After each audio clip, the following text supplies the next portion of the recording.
Hello everybody, welcome to the stream, welcome to another day in Azeroth. Hope everybody is doing fantastic on this Wednesday.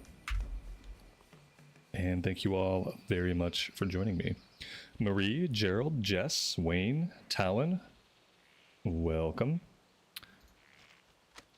We are basically back in the same spot that we started yesterday, except now we are level 46. And I'm kind of hoping that'll give us an edge on the water elementals and the giants in this area, but we'll see.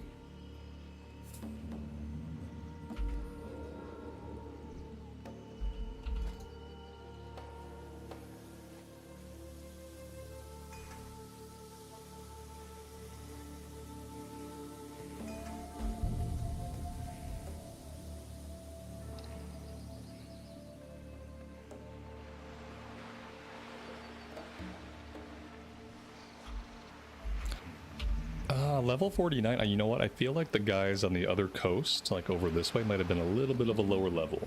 I remember them being like level 47. Yeah, 47 is good. 47 I can deal with, level 49 is a little bit too high. Kamamu, welcome to the stream and thanks for joining us.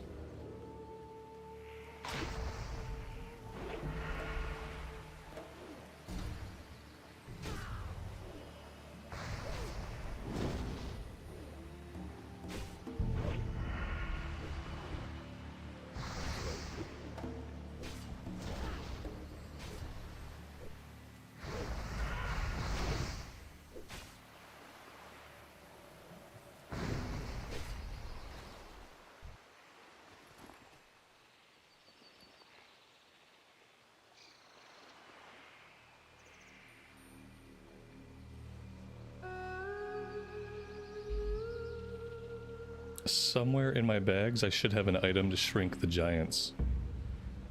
But I'm not seeing the item.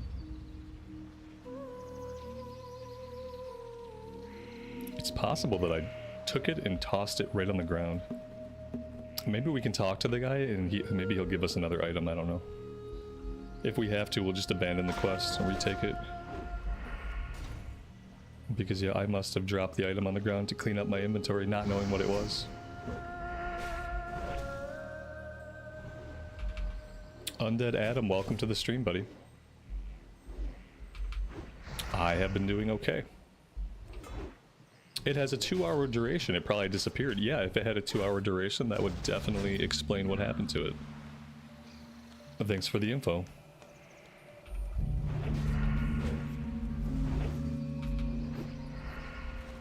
I will talk to the NPC and maybe he'll give us another one.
Got the best deals anywhere.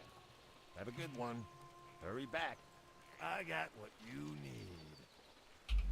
Keep it real. Okay, so... I mean, I guess I have to drop the quest and retake it. Which is a bummer, because we already have 3 of the items.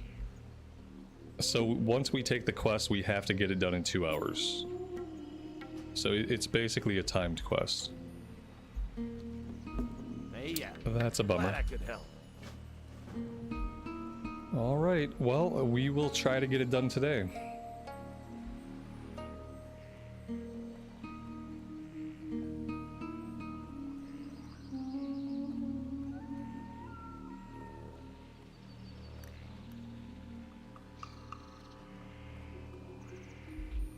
Tanita, welcome to the stream and thanks for joining us today.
Next time we're in town, buying some level 45 food would be good. Level 35 stuff is not really cutting it. Restores 1300 HP. Okay, we have 2300 total HP, so... oh, 2500, so we need some better food. And then the buff food I can make is also level 25. Alright, we have a level 48 undead rogue here. We can now see why there are no mobs to kill. We have a 46 human warrior also running up and down the coast. That explains the lack of giants that we've been seeing.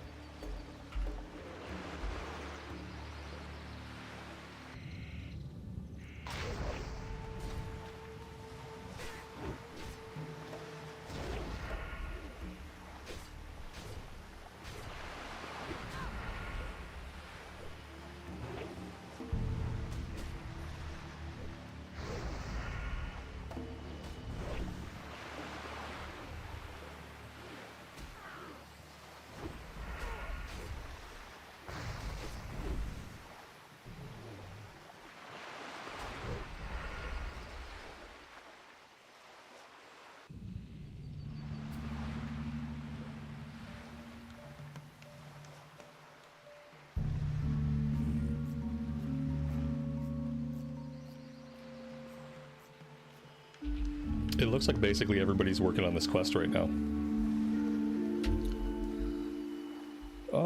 What else do we have? We have a Yeti we can kill up to the north. We might be able to fight them now that we've gained a level. We have this quest here. We have to go out into the middle of the knoll area and retrieve a backpack. Maybe we can check that out. I don't know if we're gonna get this quest done. I don't know. I'm gonna drop it for now. This area, it's way too populated to try to work on this. Especially with a 2-hour duration. I don't want to spend 2 hours running up and down the coast just to do a quest that's going to be worth like 2500 XP. Just really seems like a waste of my time.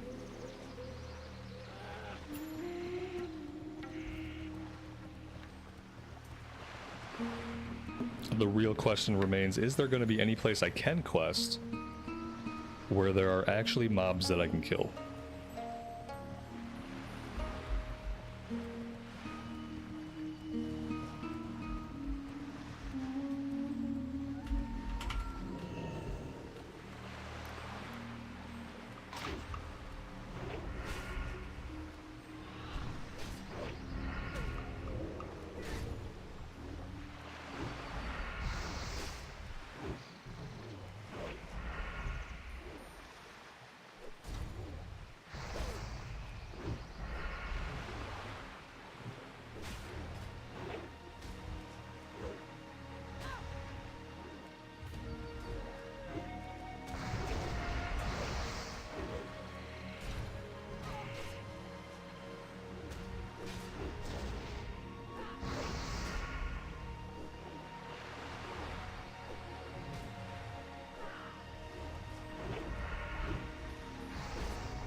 Jose, welcome to the stream. Thanks for joining us today.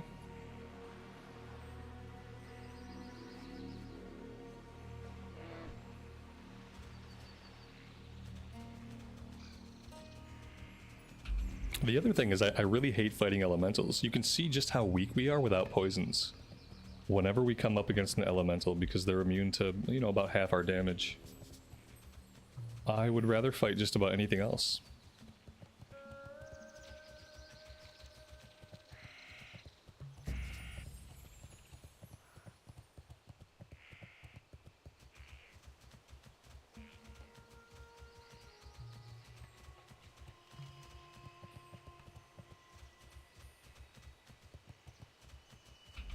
Let's go grab the backpack.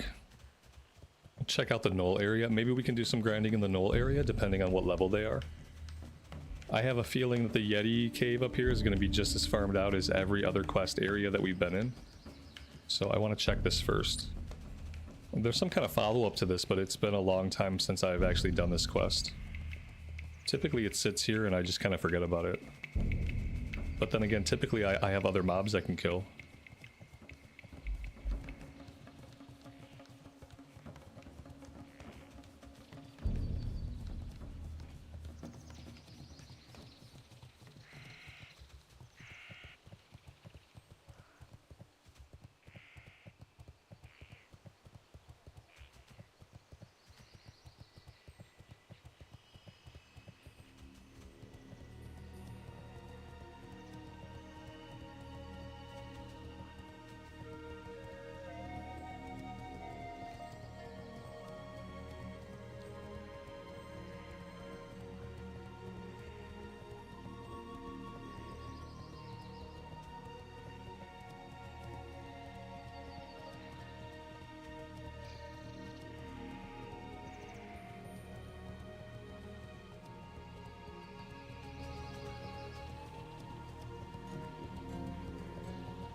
Do they have another quest up here? What is this? An orphan looking for a home.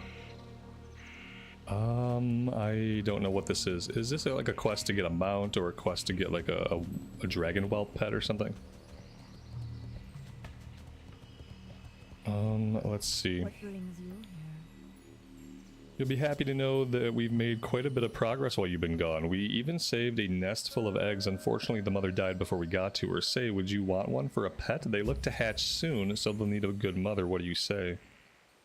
If you're really interested, take one of the eggs to Quentin at the racetracks in the Shimmering Flats. Oh yeah, that seems like a reputable guy to get animal advice from. A goblin hanging out at a racetrack in the Shimmering Flats. Let me take my dragon egg to him and Goddess, watch over see you. what he thinks I should do with it.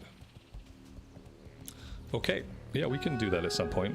Gadgetzan's pretty close to Shimmering Flats.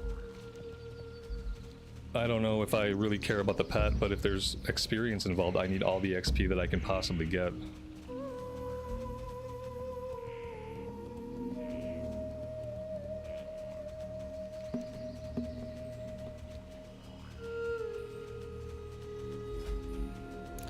What does our lovely ZFQ look like today?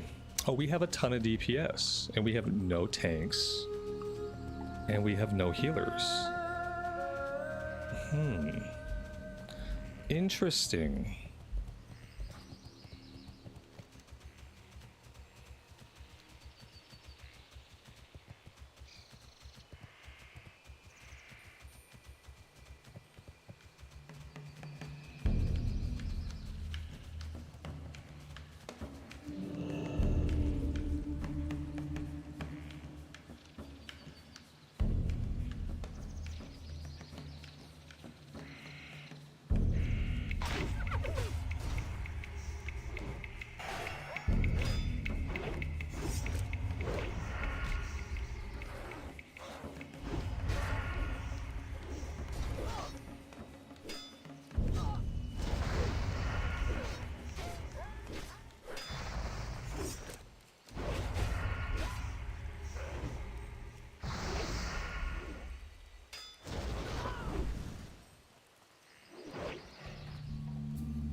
CNET, good morning, buddy.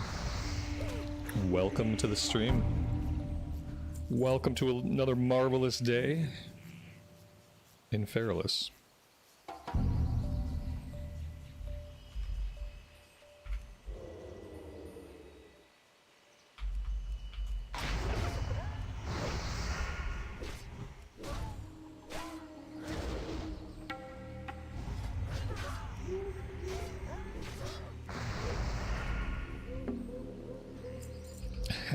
Sounds like I'm having about as much fun as you were in AV. No, I think your AV experience was probably much worse. This is getting to a point though. Because, you know, by and by there's not really a lot that I can actually get done in the game. Most of the questing, you know, we're at a level where the questing is few and far between. But then coupled with the fact that the questing areas are all completely farmed out, it just makes it really impossible to do anything except do dungeons or grind mobs. Which is okay, but I keep thinking about that 30% reduction or 40% reduction to XP needed that's coming with the pre-patch. And I keep thinking, like, how many hours is that going to be? That could be potentially a lot of hours. Here we go, here's the backpack.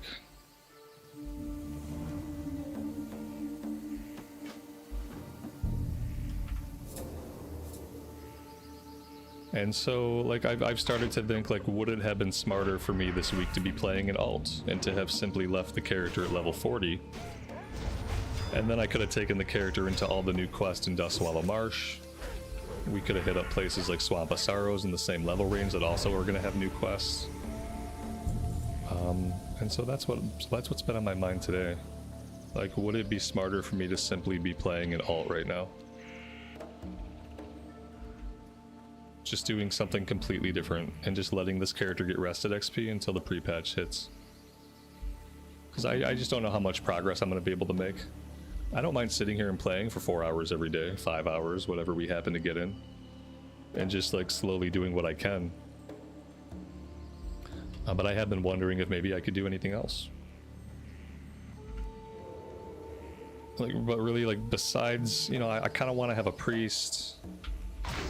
I still kind of want to have a Draenei Shaman. So, like, there's stuff that I want. I just don't know if I want to work on any of it right now.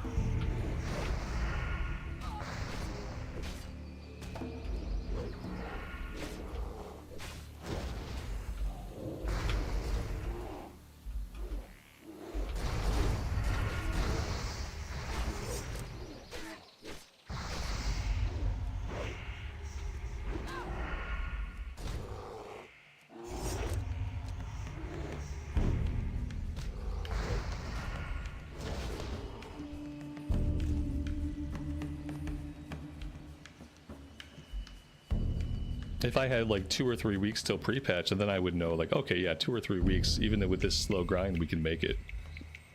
But we have 6 days, like 6 or 7 days, depending on how you count. It's not really enough time for me to make a big dent in this. Oh, I think we have to go underground here.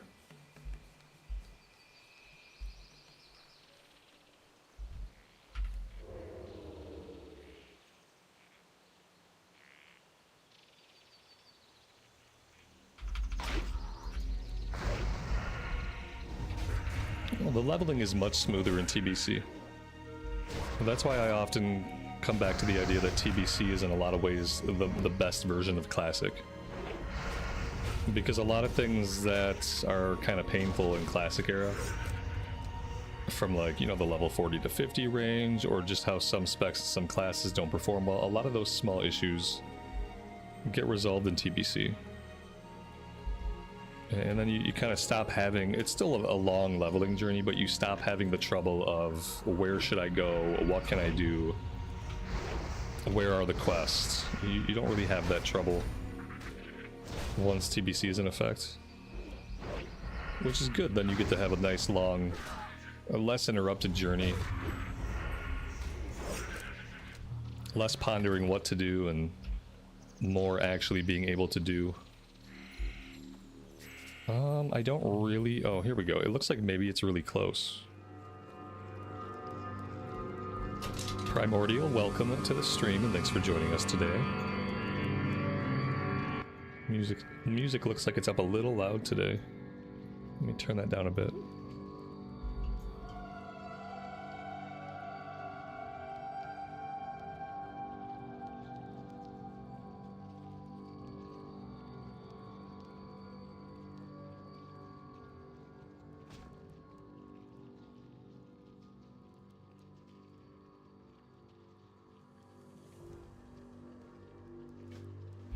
Oh, that's right. This guy actually, we actually find this guy and he's alive.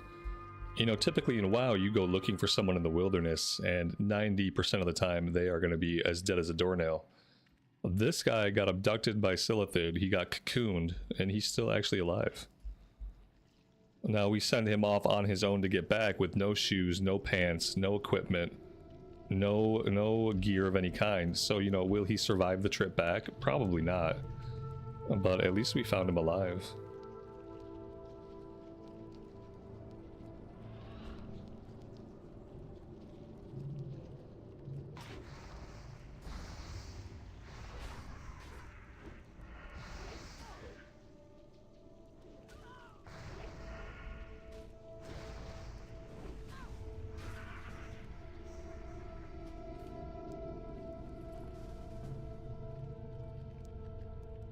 Sweet.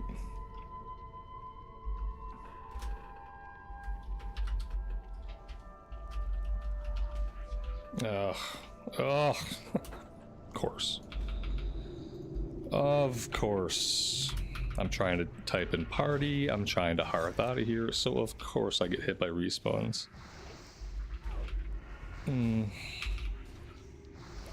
Well, we got 2 pallies, a warrior, and a hunter. That seems... I mean, I don't know. What do I hope for here?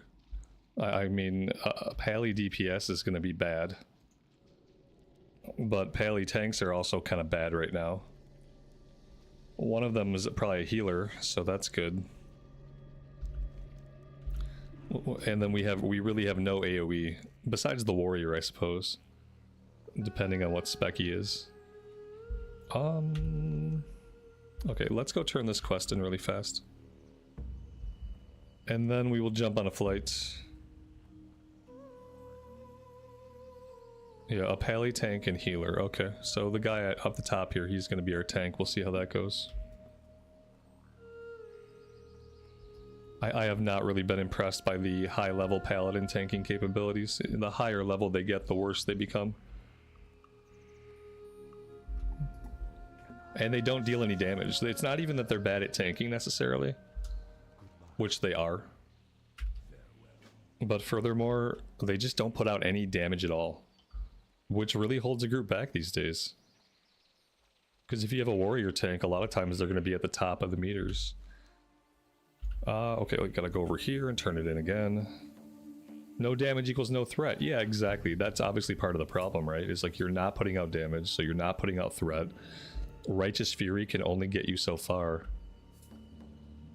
If you're not dealing damage, you're not dealing damage.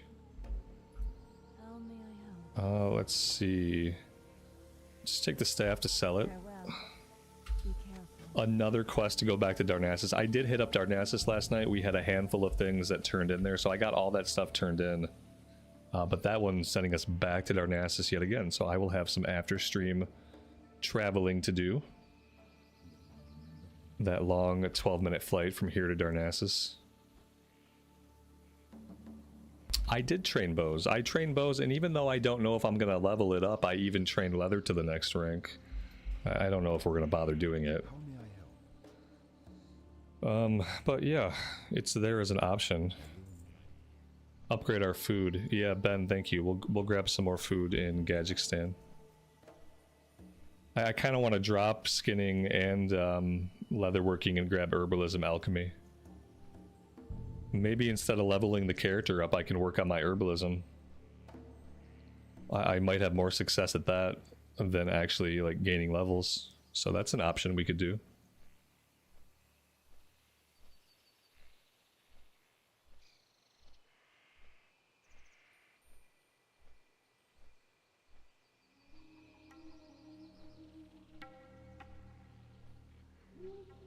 Oh yeah, for sure. Yeah, we'll make more money with herbalism and alchemy. Oh yeah, of course. And I've heard they made some shaman changes or something that kind of makes the drums that leatherworkers can make a lot less desirable. So I don't think the drums are going to come into play very much. And yeah, I mean, not only can I make money with herbalism and alchemy, since I don't have money, I would like to be able to make my own flask and my own elixirs and my own potions. And then, you know, I could make my own stuff and save money there, and then I could sell it on the auction house sometimes and maybe make a little bit of money, but just mainly being self-sufficient, because then my pally is going to be a jewel crafter. So if I can cover my potions and my jewel crafting, then that only leaves enchants that I'd have to pay for or somehow acquire. Unless we have a guild enchanter, I guess, which means I'd still have to get mats, so it's going to cost either way. But yeah, I think I will probably drop skinning and leatherworking and go herbalism alchemy.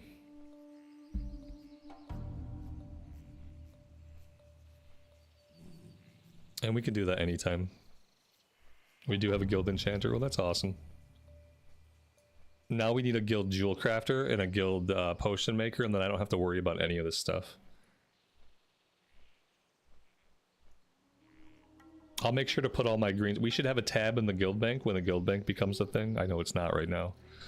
We should have a tab just to dump like greens and blues specifically to be enchanted for enchanting mats. Like somewhere we can just dump all that stuff. Because I will definitely dump all my BOE greens into the guild bank for that purpose. And then if we got a potion maker, I probably wouldn't have to worry about alchemy so much. We could go back and just like skill up herbalism, and then I could just throw all my herbs into the guild bank, and then I could just take whatever potions I need. That would be cool. I mean, we can level up alchemy. It's fine, but, you know, that way we could prioritize getting herbalism leveled up.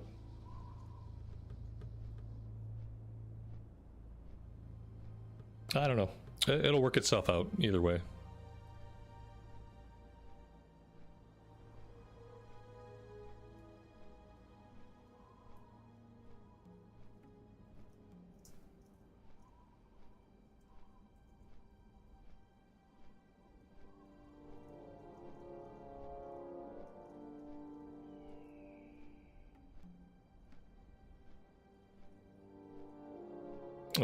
We could ditch leatherworking but keep skinning and learn herbalism. Yeah, you know, we could.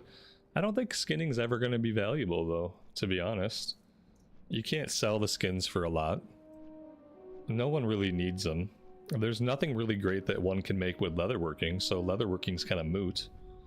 Like, especially if you're going to do any raiding at all, then it seems like leatherworking is just kind of moot. And so it just doesn't seem like it has a purpose at all. I just don't know if anybody needs the skins. That's my point. It's like, I could throw the skins in the guild bank, but like, who needs them? Who cares? Like, leatherworking is kind of garbage. It doesn't really have a lot of great benefits, especially if the drums are situationally nerfed. I mean, it just is what it is. Some professions are always going to be more valuable than others. The most valuable professions are always going to be potion making. It's going to be enchanting, and it's going to be jewel crafting. Those are going to be the most needed and the most profitable, and really, you could almost say like the only ones that really matter to an extent, because they're the only ones that every raider is going to need. Like, some people might need a leatherworking thing, maybe situationally as they level up or fill gaps in their equipment, but everybody's going to need potions, everybody's going to need enchants, and everybody's going to need gems. So there's a big value difference between something like leatherworking and something like alchemy.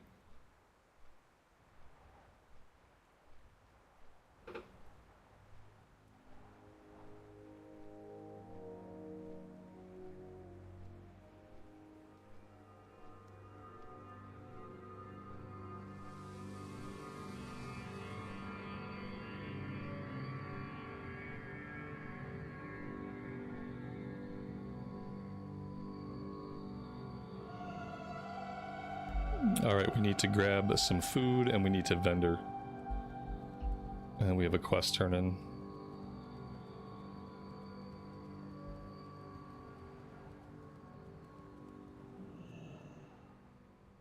Time is money, friend. Hurry back. What's up?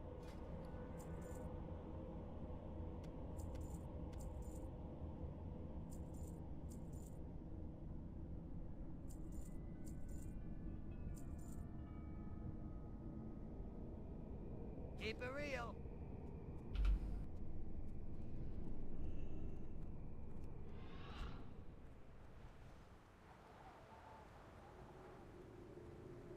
Good day to you. Be seeing you. You have a great day now. Very good.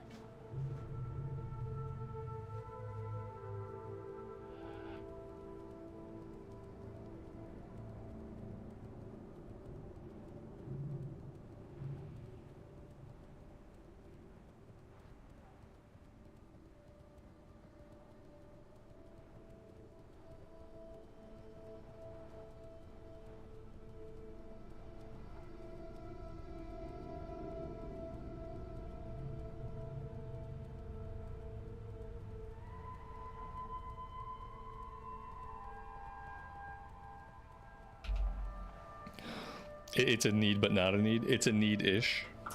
It's a want. We'll call it a nice to have. They're nice to have. Somebody else can make them. It'll be okay. Yeah, it'll still be a nice to have. Sure. And that's okay.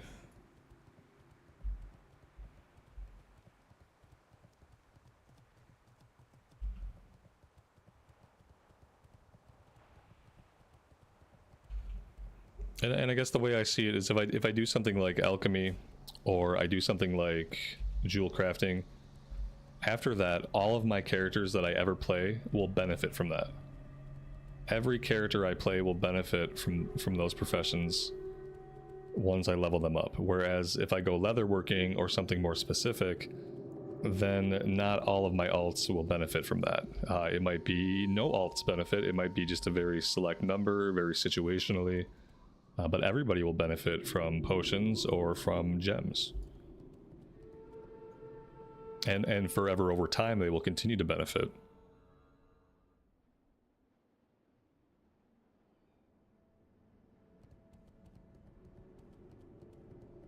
Oh, you know what I didn't really do? I don't have potion stuff. That was what I really needed. Maybe I can get through the run with what I have. We'll see. I'll do crippling on my offhand just to like be conservative. I meant to buy lead and vials. I think I have the other mats. Yeah, well, no. I don't have jack. I got nothing, guys. I got no potion stuff. It's okay. We'll have to go to a major city. Maybe we're gonna have to go back to Eastern Kingdoms, I guess. What a pain in the ass. I really wish there were more locations where we had vendors that sold us the poison stuff we need, because that's incredibly obnoxious that I might have to go back to Ironforge. Might be my closest option, which sucks.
Oh, you know what I'll do? I'll just mail some to myself. It's instant mail between alts. So I guess I will jump on, I'll see if I have a character in Stormwind City. And if I have a character in Stormwind City, then we can mail us some potion stuff. Some poison stuff, rather.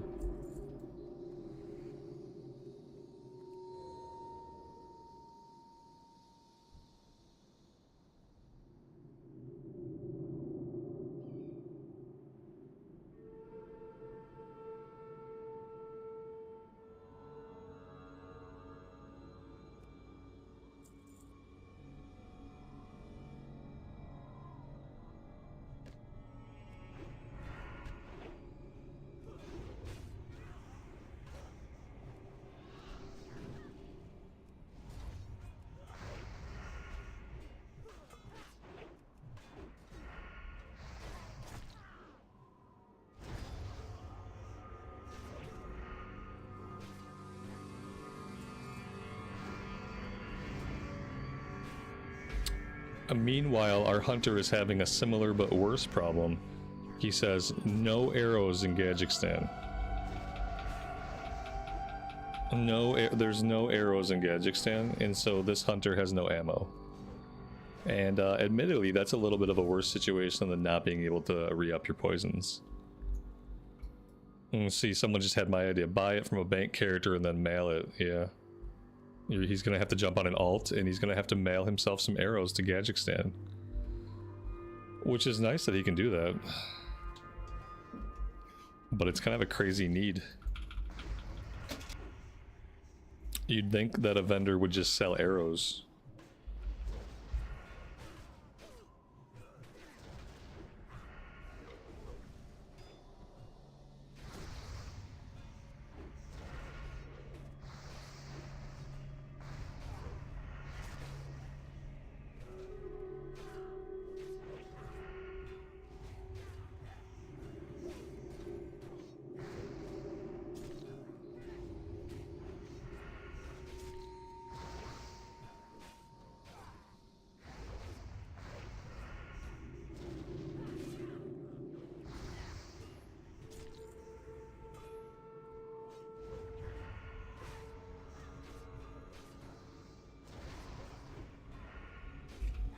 I mean, on the bright side, without the hunter here, we're getting a little bit more XP per kill.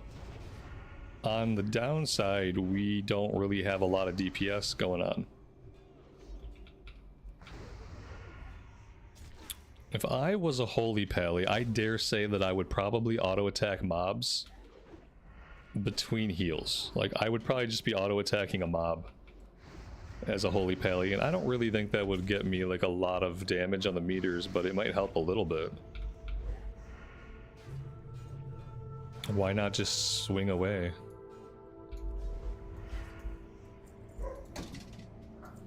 I remember for a while healing on a pally where I had a seal I wanted to judge, and then if I meleeed someone with that seal, I regenerated a lot of mana.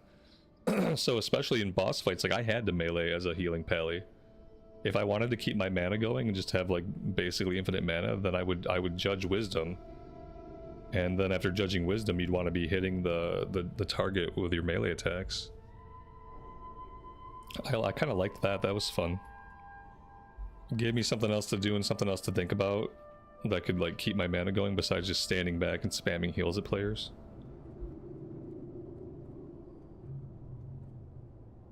That must have been Wrath of the Lich King.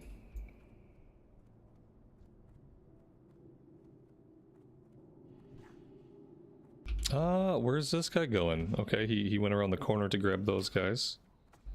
Okay.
David, welcome to the stream, buddy. Thanks for joining us today. Hope you're doing well.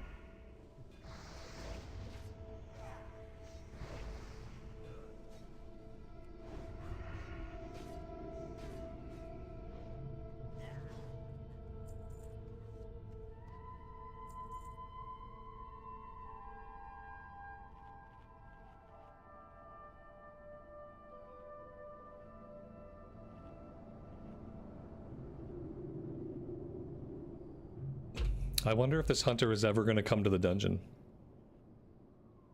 Oh, it looks like instead of mailing himself some arrows, it looks like maybe he caught a flight to Theramore. Yeah, it looks like he caught a flight to Theramore thinking maybe he can get some arrows there. It really would have been faster to jump on an alt and mail himself some arrows from another character. Is the group skipping stuff? We haven't gotten to that point yet because we're moving really slowly because we don't have one of our DPS with us. He got to Gadgekstan and he realized nobody there sells arrows. So, and I guess before he saw the advice of mailing some from an alt, he must have jumped on a flight, because now he's in Theramore looking for arrows. So we have just been moving really slowly. And I don't think we've had the option of skipping yet. So we're still relatively early. My guess would be we will skip. That would be my guess.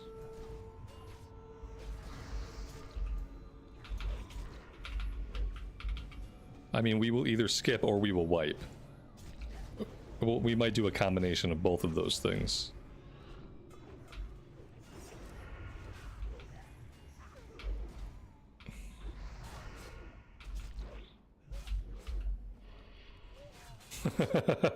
I mean, no real reason to try to use the vanish powder that we have this early. I mean, just do the run with everybody else. Yeah. Oh, okay, it's good. Why are we pulling two groups? That's a dang good question. We got a healer who just generally seems to be struggling with a paladin tanking, and we have no DPS. So it's like, why pull two packs? It's my fault now. Yeah, it's your fault now. It's your fault, it's the hunter's fault, and it's the healer's fault. You know what? The only person who's not at fault here is actually me. I'm not at fault. I'm just trying to kill stuff in a sensible order. That's it.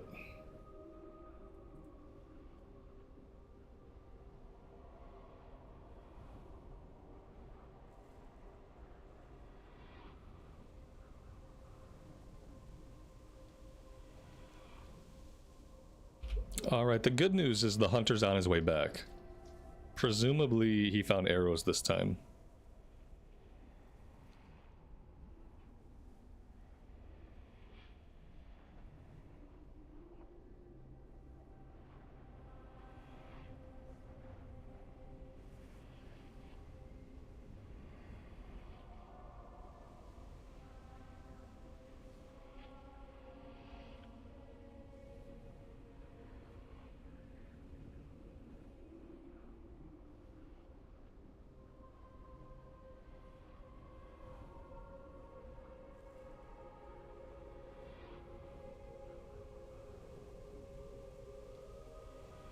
No, they're fine. They're fine. Yeah, they're fine. Most groups I'm in when it wipes, no one really. I haven't seen anybody get like really toxic.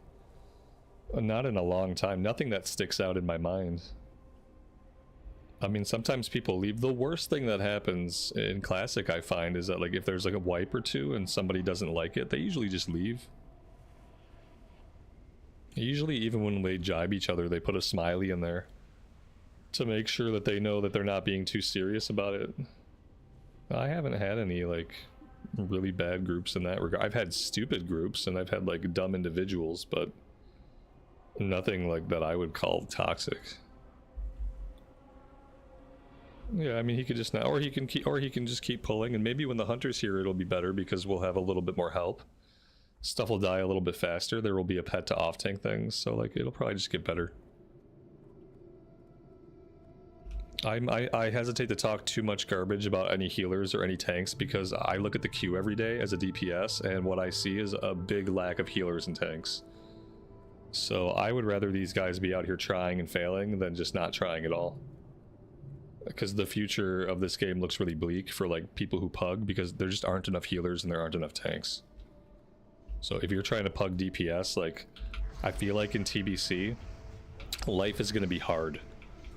If you're trying to pug a straight DPS in TBC, whether it's heroic 5-mans or raids, I think life is going to be really hard.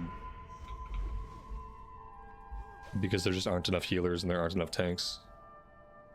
And then a lot of times the people that are willing, they try and then they end up feeling discouraged before they can really gain any mastery. And so they try to heal for a while or they try to tank for a while and then I think eventually they quit. And they go back to DPSing or doing something else.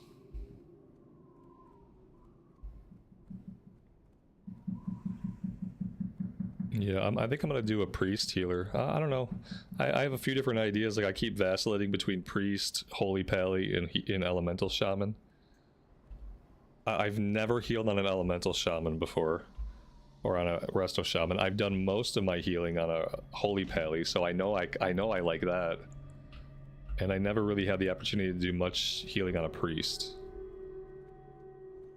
But yeah, I want to have a healer. I just don't know what it's going to be. A dwarf priest is the best. Yeah, I mean, I could do priest. With priest, what I don't like about priest is that you're sharing gear with other people. Whereas if I go holy pally, anything that's plate that has intellect and spirit on it is mine. There's no question of like who should get this piece. It's plate, it has intellect and spirit on it, it's mine. And so I like that. I don't have to compete for gear with like DPS classes and stuff just because it's a robe or a pair of bracers or whatever. If I'm gearing up a healing pally, and healing plate drops, that's my gear.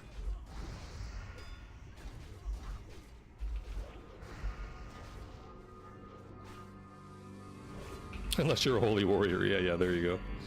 Right. Unless you're in a group with a holy warrior.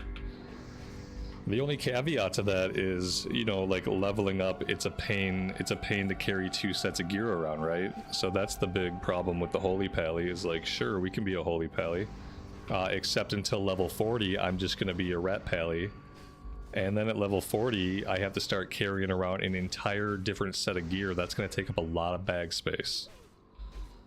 And so that's why I think about priests, and I'm like, well, with a priest, I can probably, you know, at least while leveling up, I can heal and DPS in the same gear.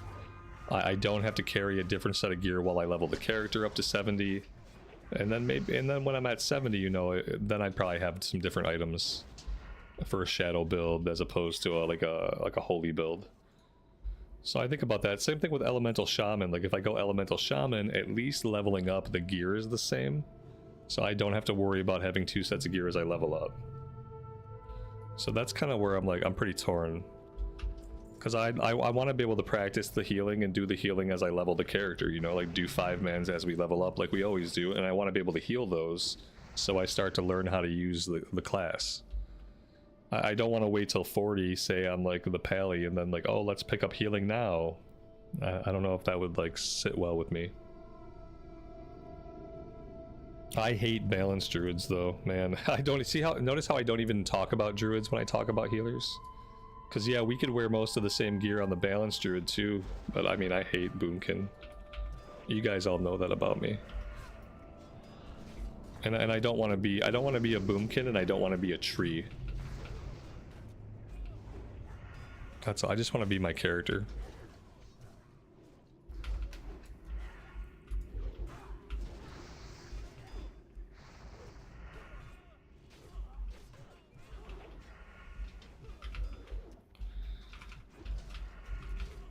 How are shaman healers in TBC? Are shaman healers actually any good? I know, like, priest is probably always going to be the best healing class. One of its specs, either discipline or holy, are probably always going to be at the top. So I know, like, priest is probably a sure thing. But I wonder if shaman is considered any good. Chain heal sounds nice.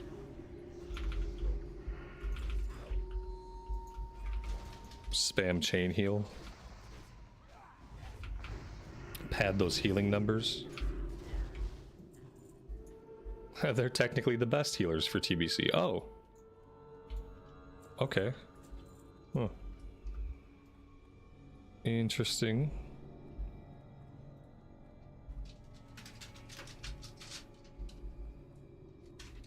Yeah, we could do a Draenei Elemental Resto Shaman. I mean, we've been playing a lot of melee recently. Doing like some mid-range casting could be a good change of pace. I don't know.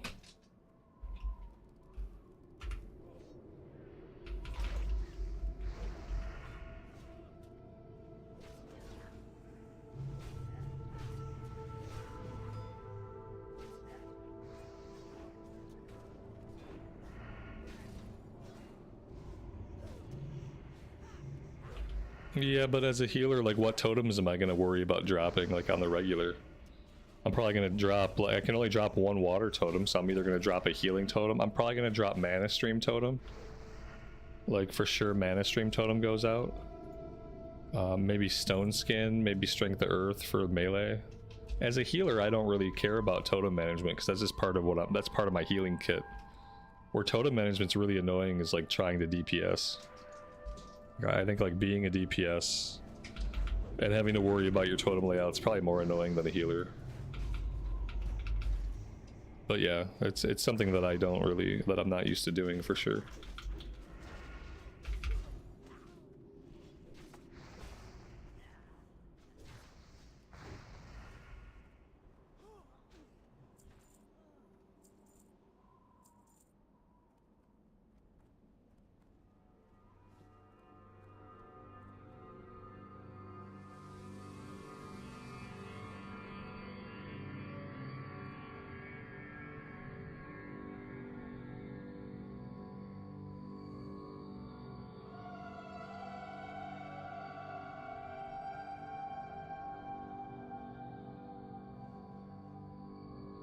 Will he be dead before he gets back?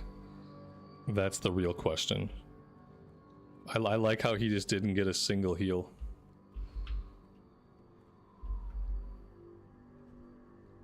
He just didn't get healed. A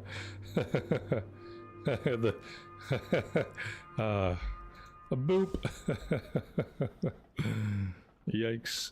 This group may not survive this one. The healer said, "My bad, lag. Really sorry." The healer had some convenient lag. Right as the tank desperately needed a heal, the healer had a little lag. No big deal. We forgive him, right, guys?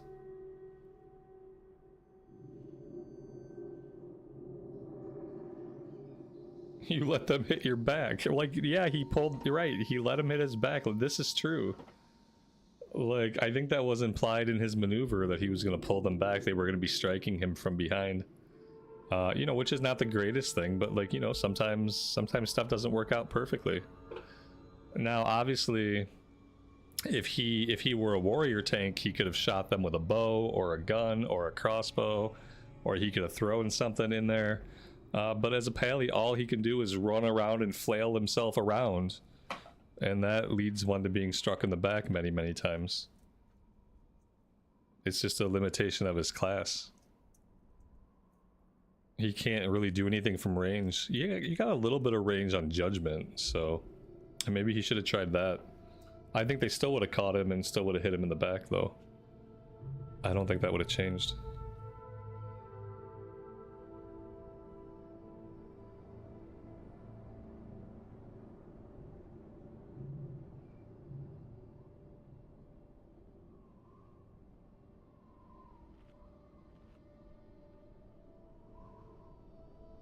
Well, I mean, we're officially out of Vanishing Powder now.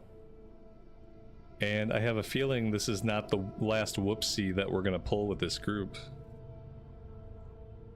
We're also, like, we're basically out of poisons. I need to get, like, a teleport back to, like, Stormwind City. That's what I really need. I really need a Stormwind City portal.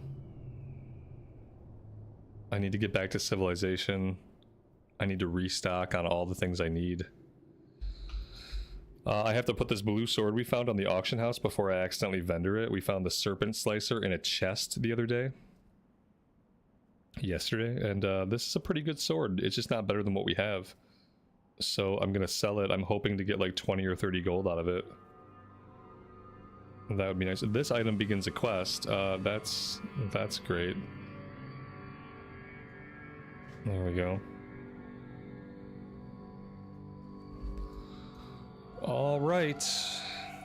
The group reassembles. Let's go ahead and put up a little bit more poison.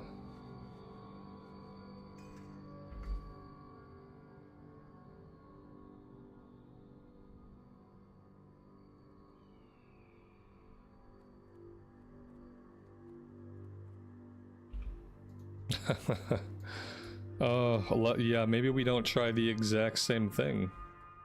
Where did this guy go? Was he just avoiding this then? I think maybe we're just avoiding this. Yeah, I don't know what he's doing. Maybe we're gonna do the exact same thing. It looks like we're gonna try the exact same thing that just killed us. So I hope the reason that he died before was that the healer lagged. Because we're not changing the game plan here.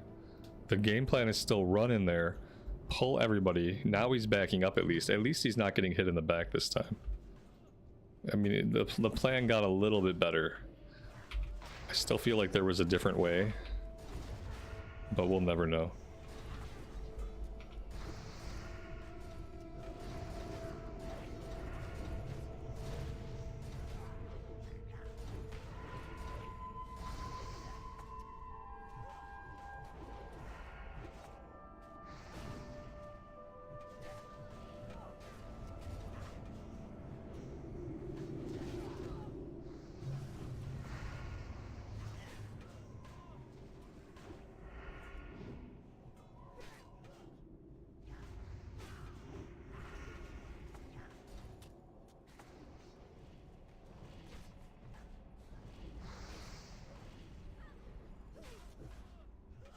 We seem to have pulled another group. I can't say that I'm shocked, though I am a little bit disappointed. I was hoping maybe this time we wouldn't wipe. Let's see if we can keep this together.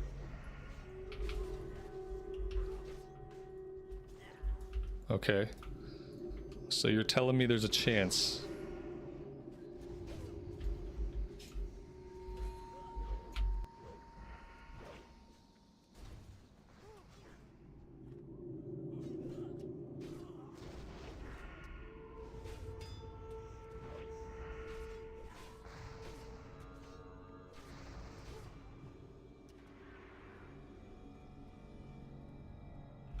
Well, the tank didn't die. Everyone's still alive, and we got through it. So yeah, easy peasy, right? Yep. Nice and smooth, obviously. Well, the only way we know how. Exponent Poet, welcome to the stream. Thanks for joining us today.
Since we're not on a warrior or a paladin, I bet we'll see both of the one-handed swords drop this run.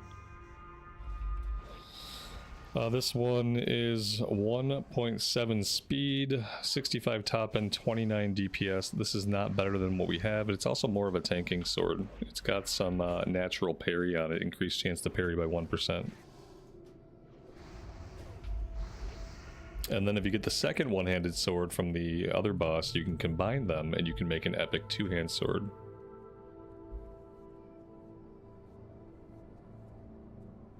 It's a pretty rare drop. I think the drop rate's like 8%.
CNET, that sounds like an okay spot to me.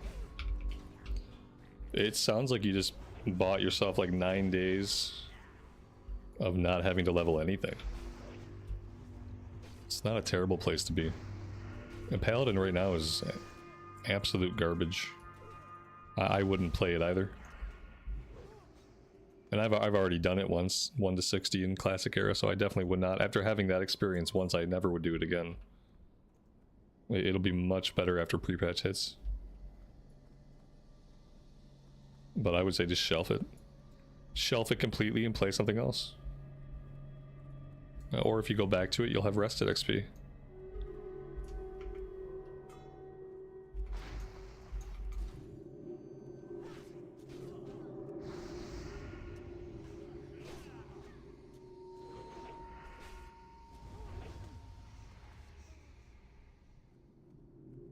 Sands consume you.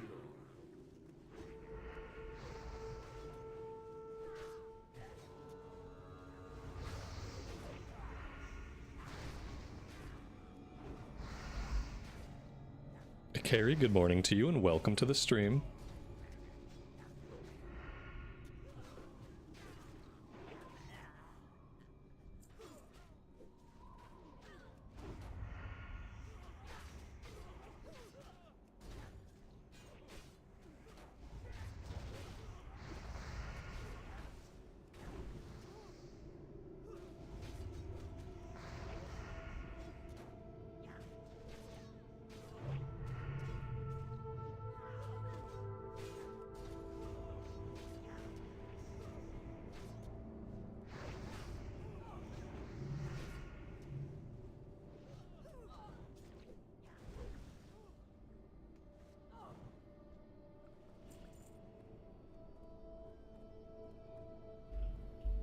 Looks like we're not doing the zombies on this one either.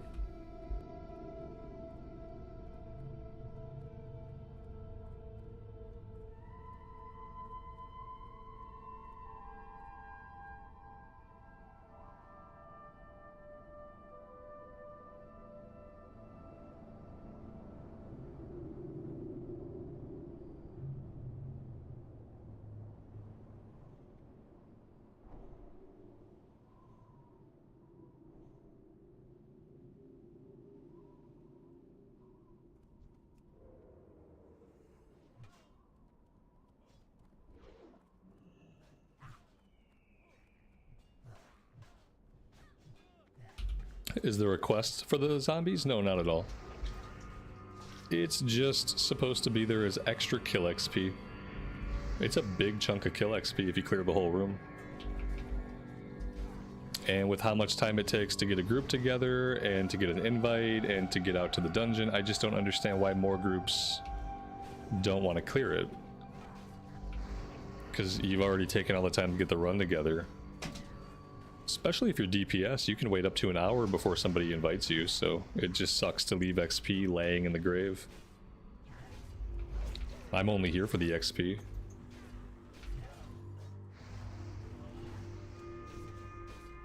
There's a quest for the scarabs, and nobody kills scarabs anymore either. It used to be every run you'd kill at least a pile of scarabs.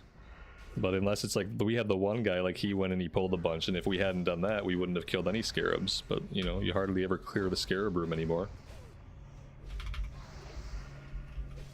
So even if there was a quest for the zombies, I still feel like it'd be skipped a majority of the time. Unless everybody had the quest.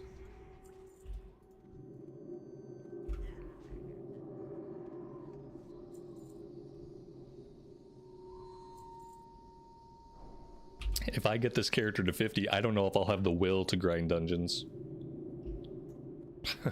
I remember that grind. And if I'm gonna grind dungeons, I'd almost just rather do it after the pre-patch. Because at least if I do it after the pre-patch, it's gonna be significantly less XP to get to level 58. I'm really starting to contemplate the wisdom of whether or not the time saved is worth it at this level just to bench a character until pre-patch hits.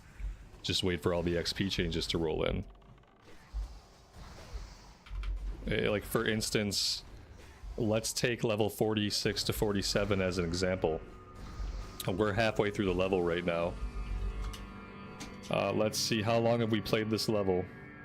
We've been playing level 46 for 2 hours and 40 minutes. We're about halfway through, so we have about 2 hours and 40 minutes of the level to go. That means that we will have been level 46 for a total of 5 hours. 46 to 47 before the pre-patch is going to take about 5 hours. 46 to 47 after the pre-patch will probably take like an hour and a half.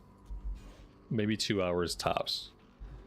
But it's a really big time difference in how long it takes to get levels in this range. Because this range is the range that gets nerfed the most when we get into TBC. It's like anything plus 40... All the plus 40 levels are much shorter in TBC than they are in vanilla. And I've been contemplating just shelving this character and just rolling an alt for the next 8 days or so. I think the good level to get a character right now, if you hit level 30 on a character, stop at level 30 and then wait for pre-patch. Because then the rest of your leveling journey to 58, from 30 to 58, is going to be much, much smoother if you wait for pre-patch.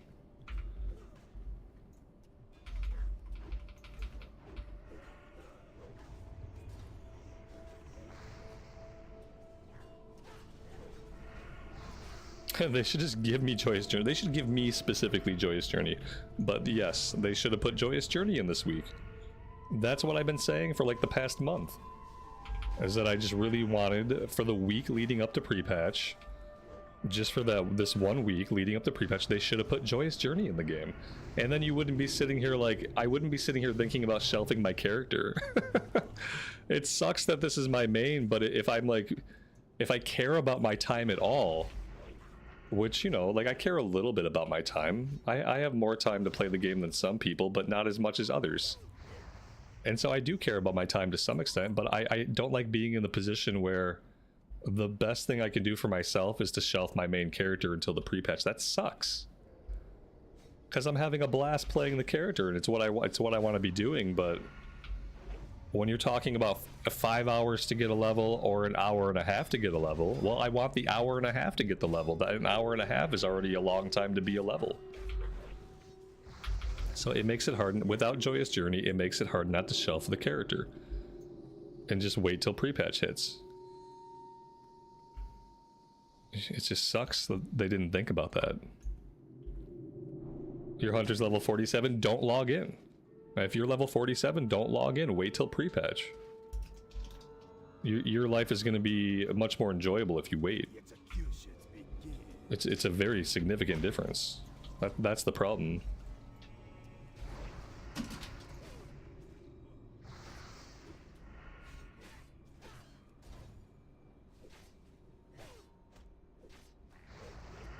If they'd have put out Joyous Journey this week, I would have said it's a great time to come back. Log in your level 47. You got Joyous Journey. Get your character to 58 before the pre-patch. Like, it would have been a no-brainer. But without Joyous Journey, my advice is that level 40 plus character, just let the 40 plus character sit. If you've got like really low level characters, play the low level characters. The low levels are going to be the levels the least affected. So like anything up to 25 is like basically going to feel very similar before and after pre-patch. It'll be a little bit faster after, but the big difference is going to be in the 40 plus level range.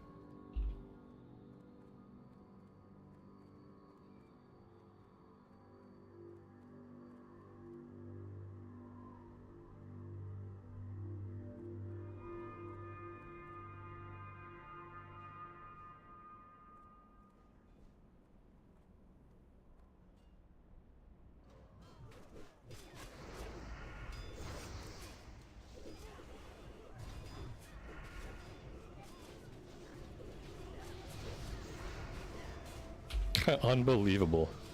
Just absolutely unbelievable. Why did he pull so much? Why would he do that? I don't understand, chat. Please tell me. Why does the tank hate us? Why does he hate us? If we can survive this, we might be able to get a res off. But we have to kill all these mobs first.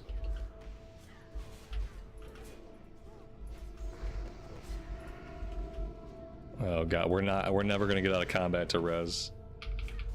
At this point, we might be fine without this pally anyway. Alright, here we go, res time. Res, there we go, we got it. Oh my gosh. You don't want to wipe here, because if you wipe here and the NPCs get killed, you don't open up the boss, the goblin doesn't go and open up the door, like this door never gets opened up. You really, if you wipe here and the NPCs die, it's the end of the run. So you really don't want to wipe on the staircase. You can wipe anywhere else.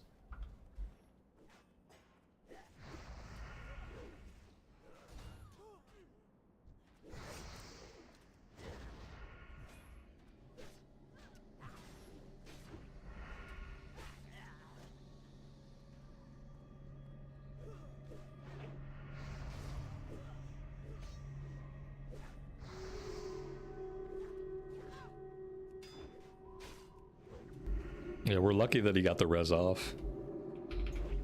That he didn't just get interrupted and put back into combat. It's a tough way to start this one.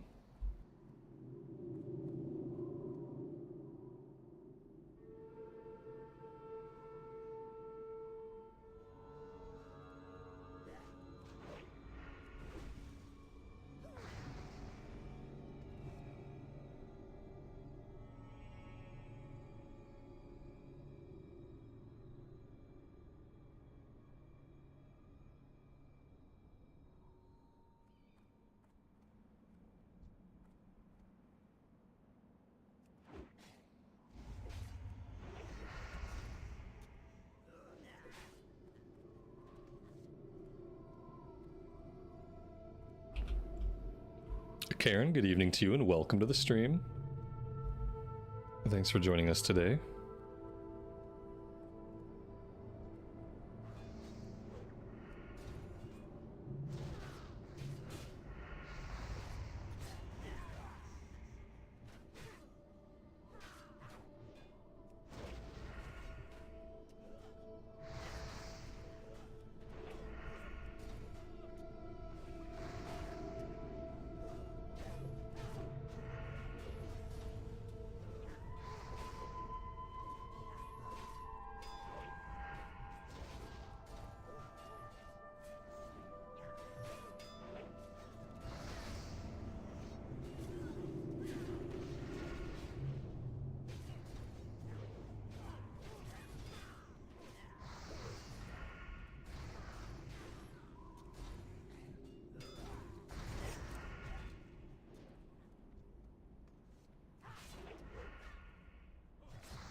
I didn't know they made that change in TBC. In TBC, you don't have to do the shapeshift quest. Oh, I didn't think that changed till much later. Oh yeah, that's definitely a reason to wait on a druid until after the change, because you have to go after the bear form at level 10. If you can just train your bear form at level 10, that's an entire world of difference. That changes the entire opening of how the druid feels to play. So yeah, I would say don't do that till pre-patch. Basically, what Blizzard is incentivizing you to do is to log out of the game and just don't play it at all until pre-patch hits, unfortunately. Without some kind of buff this week or some kind of event or like anything going on, it really just it's almost intentional, right? Like it's almost like they've intentionally incentivized people to not play this week. Because unless you're leveling up a really low level character on a class that's not going to change a lot, that you don't want it to be a Draenite or a Blood Elf, there's really no reason to play this week. In any other situation, you know, you're better off just waiting until a pre-patch hits. Wah, wah, wah. Sometimes the true thing is not what you want to hear. And I feel like I always assume that it has to be intentional, because if I can follow this line of thinking through to the end, then so can Blizzard. You know, if I can follow the line of thinking through to the end that says really there's not a good reason to play a lot this week, Blizzard can think about that too, obviously. It's their job to think about stuff like that. So I can't see it as anything but intentional, since we can all come to the same conclusion with just a cursory examination of what's at play. It's obvious to see, like, leveling a character this week, playing a lot of Classic this week, without a Joyous Journey or something is kind of pointless. You're better off just to wait.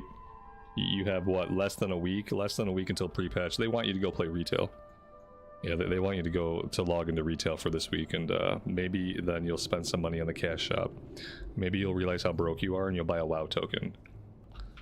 But either way, it seems like it's intentional.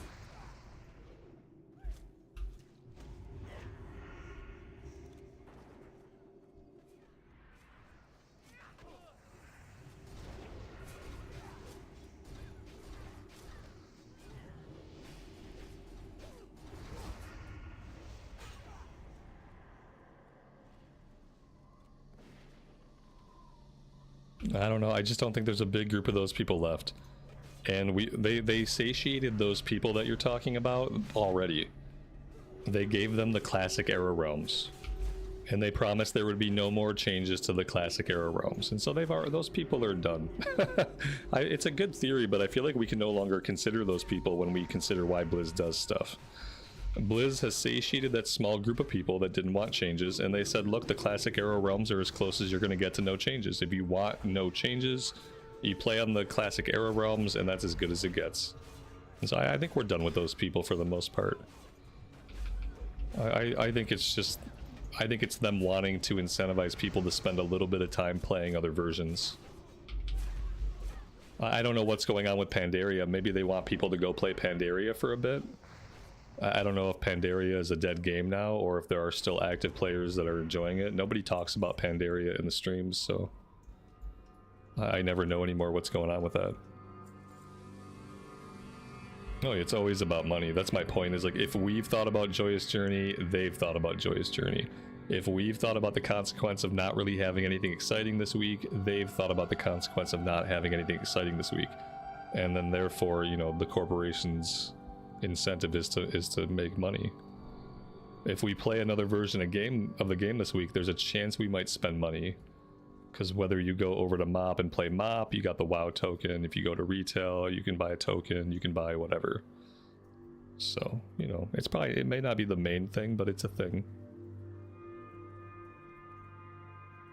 And MOP has, what, one more big content patch left until all the MOP content has been put out? Man. Wayne, you played MOP last night. It was dead. Oh.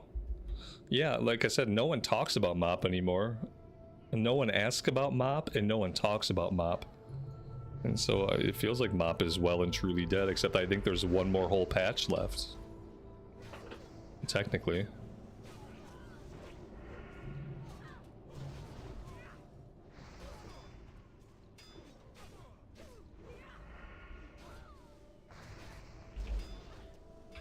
Map has severely dropped in its player base based on the raid participation. It's tanked. Yeah, I mean, it's hard to stay excited about an offering like Mop.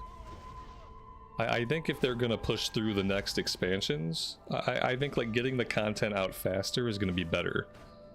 Get all of the content out much faster, because the people who play that game are gonna burn through that content, and as soon as they burn through the content, if you present them with a lull in content, they'll go play something else.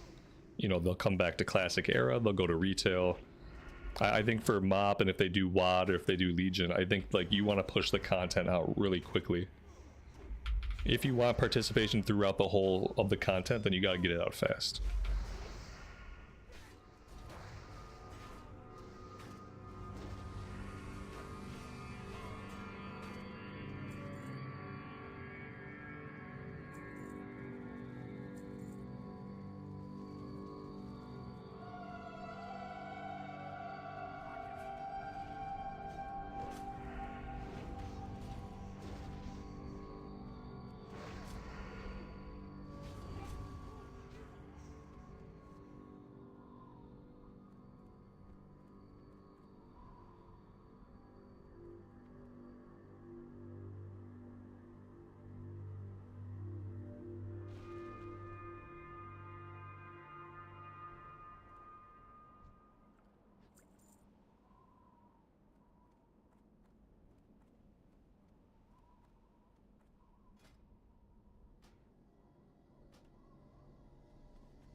I wonder if they're gonna wait until BlizzCon to tell us what happens after Mist of Pandaria. Or if they're just gonna quietly never say anything and maybe Mist of Pandaria just ends unceremoniously.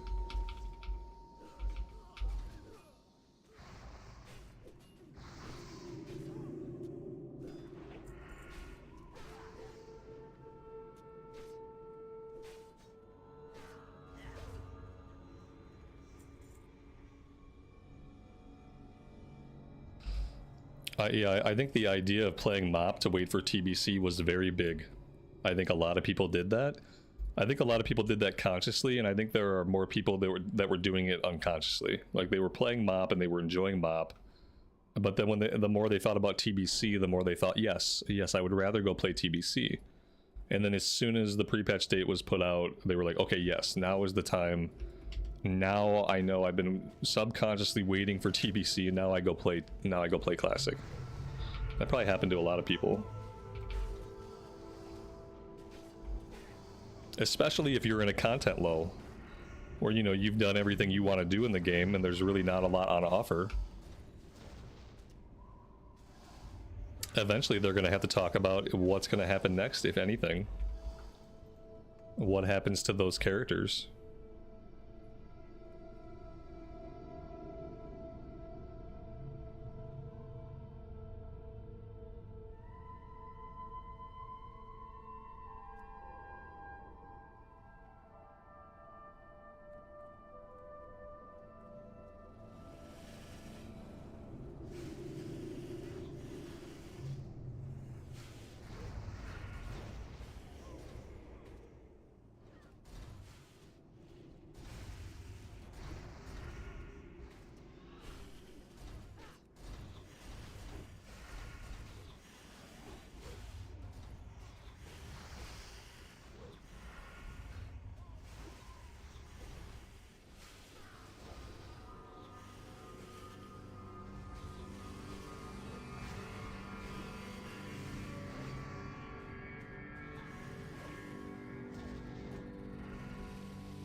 Yeah, I mean, if you are planning to leave that version of the game eventually, it makes it hard to stick around for any more content they might put out.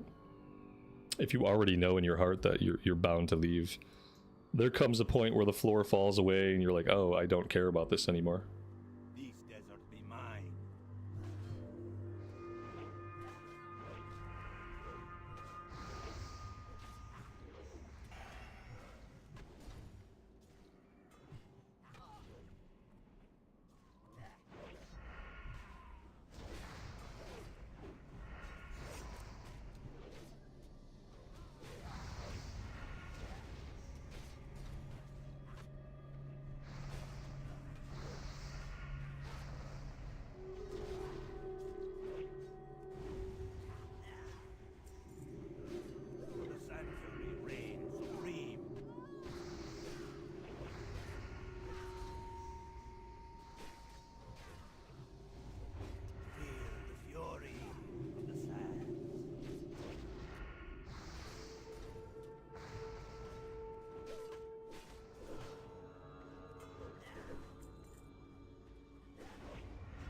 Well, we got the staff to drop again. The staff that we really don't know who that staff is for. 178 top end damage. Chance on a hit to stun the target. Maybe it's a PvP staff. Chance on a hit to stun the target.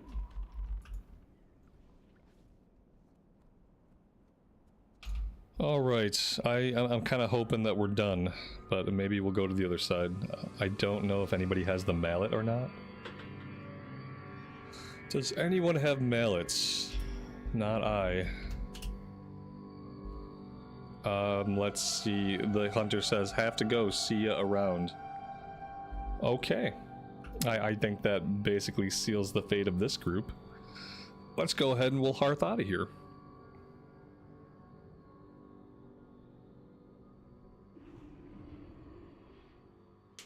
Yeah, an arms warrior could use it if they have absolute garbage on. You know, if they're just wearing a garbage piece of gear.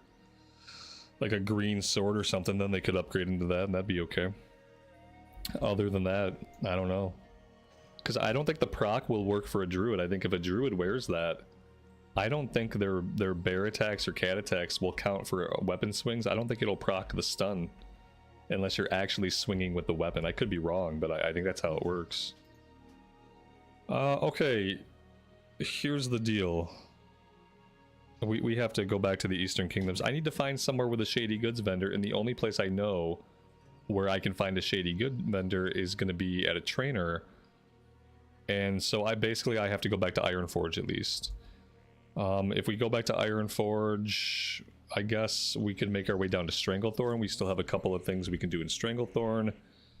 So maybe we will plan for that. I'm going to take a quick break. I need to refill my coffee and some other things, and I will be right back.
That's right. We also have level 46 skills to learn. Maybe even some level 44 skills that we never learned. Instant Poison 4, Deadly Poison 3, Sinister... We need all this stuff.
Alright, so we're on to Deadly Poison 3 and Instant Poison 4. So we still need Dust of Deterioration, we need 2 of them now. And we need Deathweed, but we need 3 of them now. So like the cost is going up. We also need Crystal Vials for both of these. And just piles and piles and piles of mats that are going to take up lots of inventory space.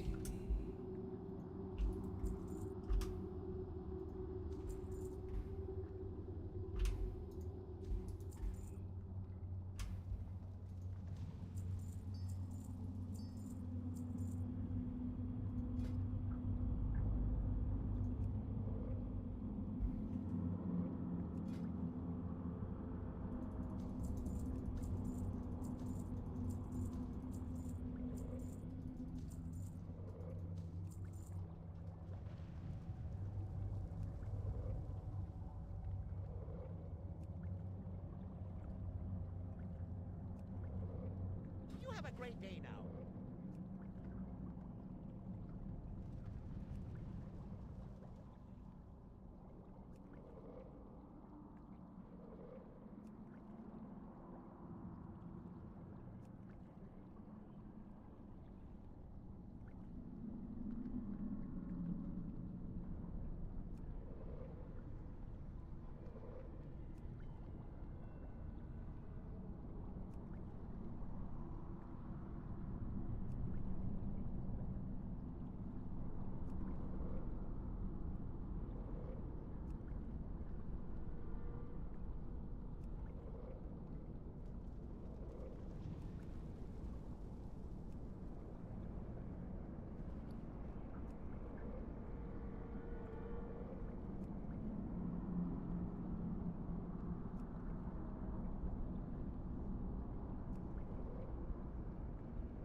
I don't really want to, but because we keep running out and we're very, very far away from civilization, I have to keep, like, more mats on me. So we got 20 of each, but then I just need to have more mats, because eventually I'm gonna run out. I'm gonna keep a stack of 20.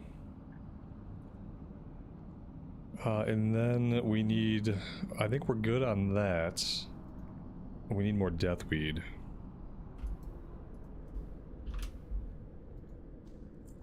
Okay, and that way at least we can make some more. If we are out in the field and we run through the entire stack of 20.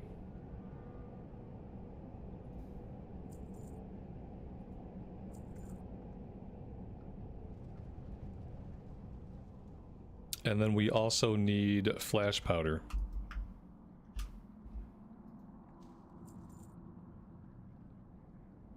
There we go. Alrighty then. That should be good. Alright, let's jump the tram over to Stormwind and then we'll head down to Stranglethorn.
Lael, good afternoon, man. Welcome to the stream and thanks for joining us today.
Oh, you know what? While I'm here, I want to put that blue sword on the auction house, or at least check and see how much we can sell it for.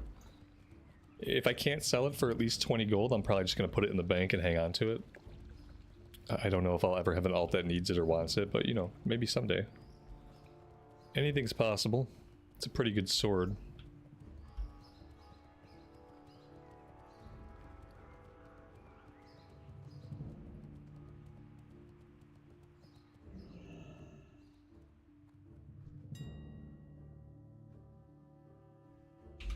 $9 gold? No thanks. For 9 gold, I'll just keep it. Maybe one day another warrior or a paladin will wear it, who knows. Could be a good, like, tanking sword. If you got nothing else.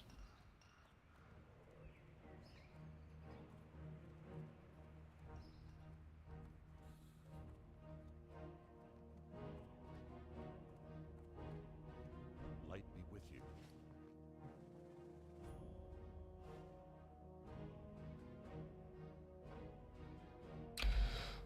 My bank seems to be full. That is a bummer.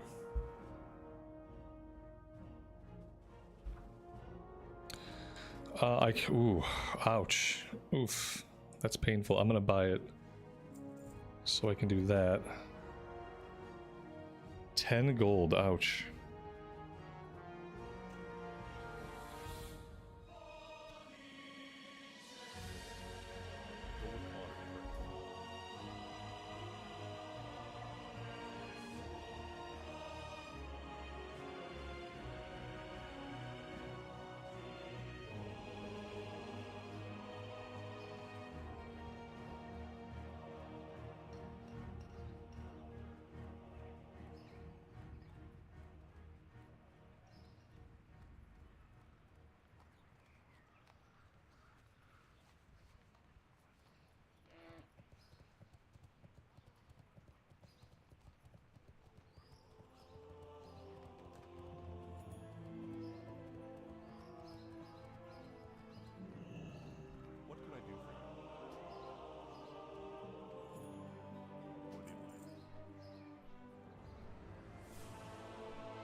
With TBC come netherweave bags.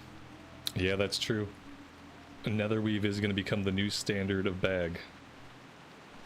And those are 16 slot bags, which is really nice. Those are going to be really expensive at first. Like if you have a tailor, you're going to crank out those bags. Sell as many bags as soon as you can, because at first the price is going to be really high, and then eventually it's going to be like a normalized price.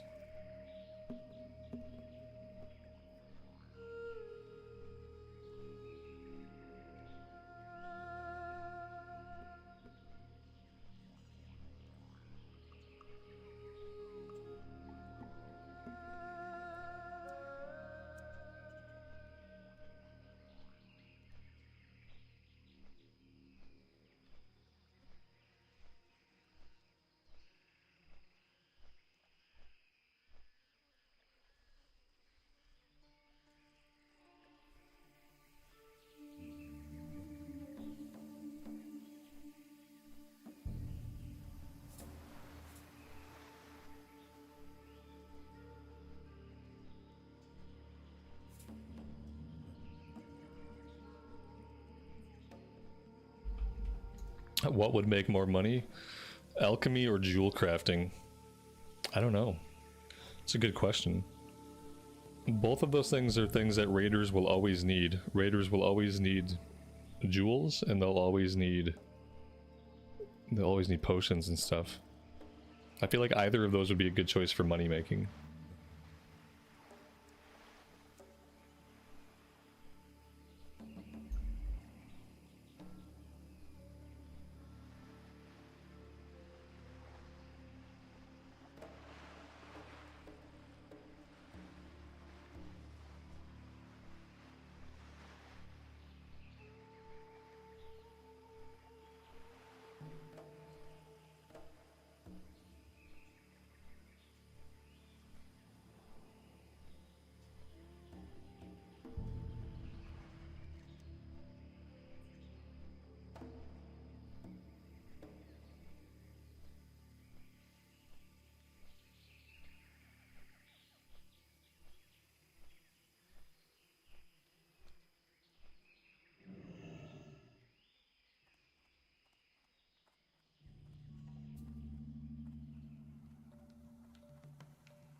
Peace, friend.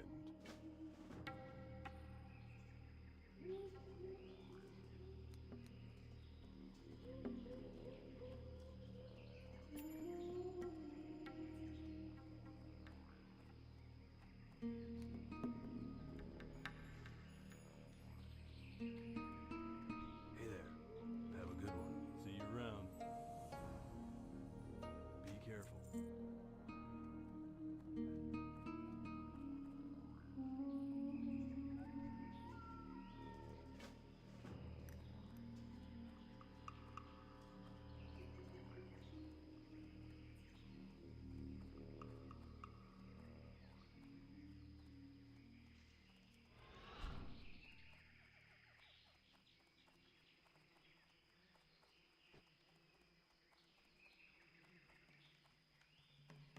You need something?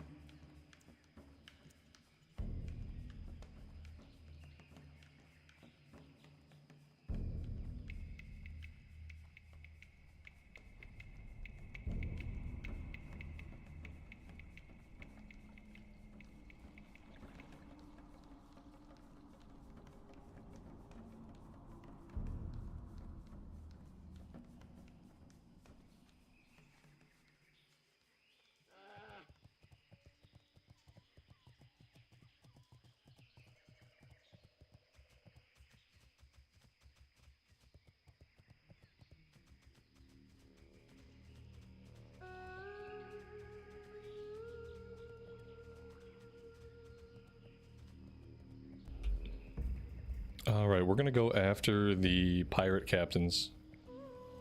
Then we'll go try to camp out Chucky. We can go after King Bengalash.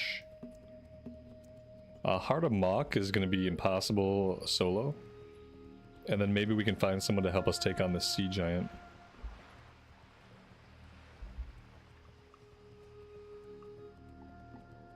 I would like to finish up whatever we actually want to do here today, and then we don't have to come back to Stranglethorn on this character. That would be nice. Like, whatever we will or will not get done, today may be the last day that we visit on the Rogue.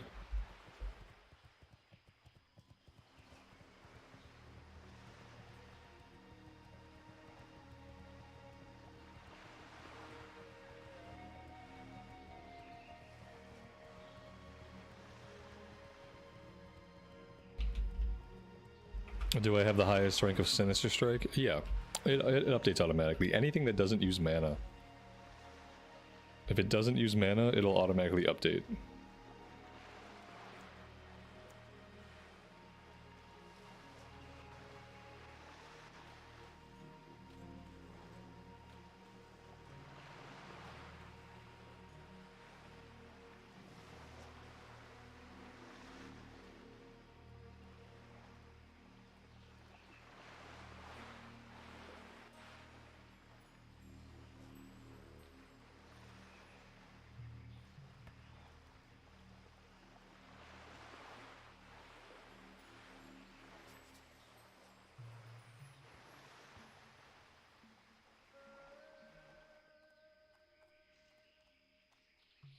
It's suspiciously quiet.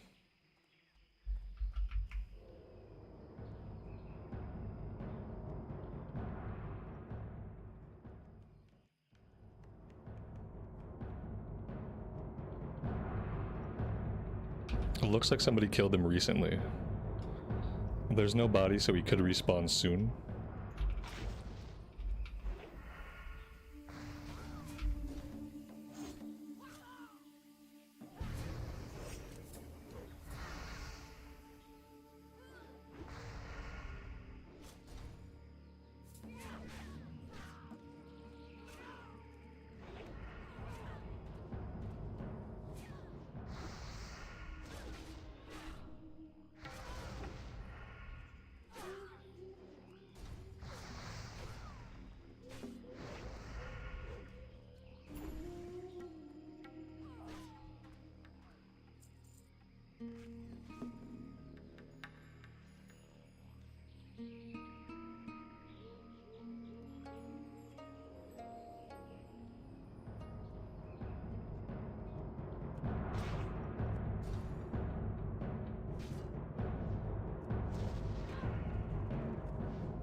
This is not the name guy we need.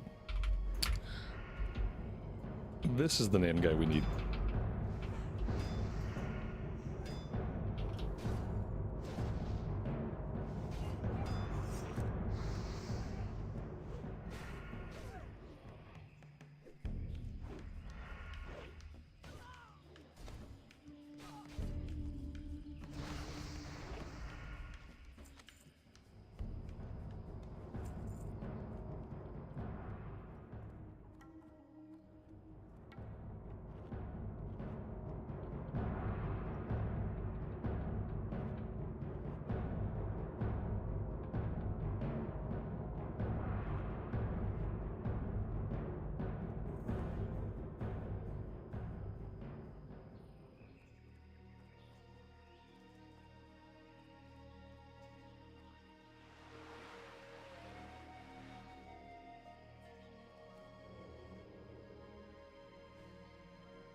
Oh, Leo, that seems like a good use of your day off, man.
Nice. Very, very nice. Being stealthy really paid off this time. We stole name guys from 2 different Forsaken players. I feel like that's a big win, because very often it's the other way around.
Well, there's the guy's body.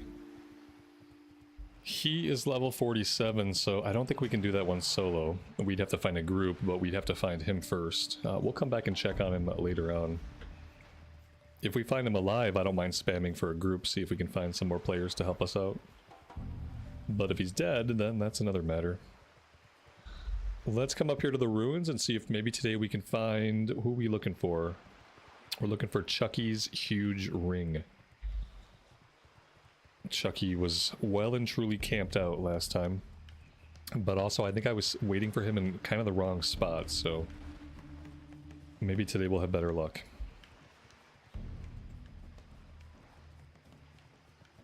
There's the body, so, you know. It looks like the player situation is basically the same. Which means we're gonna have to wait. If we really want to get this guy.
Alright, the body's gone.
The suspense! Yeah, I mean, it is very suspenseful. Am I going to get the tag, or is the Night Elf Druid that we saw go into stealth a little while ago, is he going to get the tag? Because there's definitely a Night Elf Druid around here somewhere. Unless he left the area. But you don't often go into stealth to leave an area, so... I think he's still around here. He seemed to be fighting in an area where he could see the spawn point. And I just feel like we have competition here.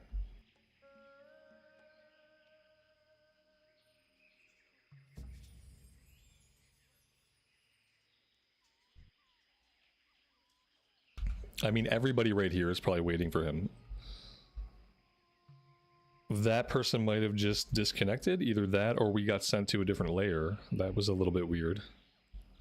Maybe they got sent to a different layer. Maybe they grouped up.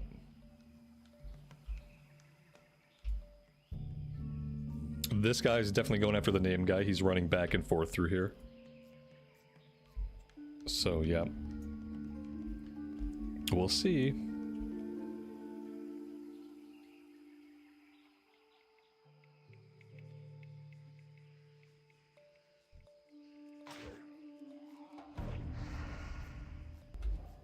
And if we get caught up dealing with other enemies, that's not going to be good for our chances either.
It's got to be any second now that he comes back.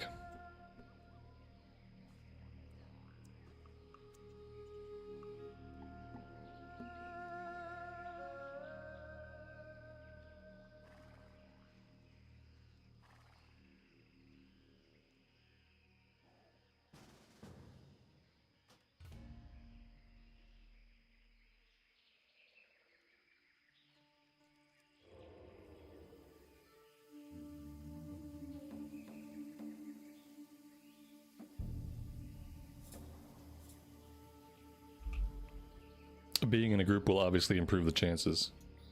I had a feeling if I came out of stealth he'd invite me. And he did.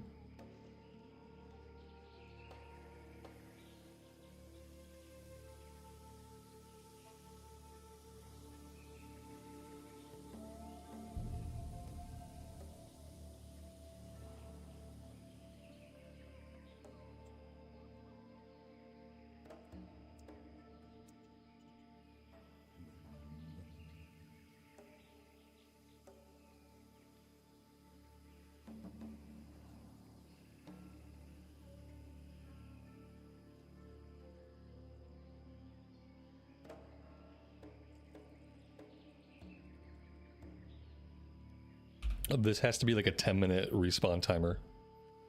It's so bad. Everybody needs him for the item and he's on a 10-minute respawn timer. That's so crazy. It's been a while. His body was here when we got here, and then his body vanished and we're still waiting. I don't know.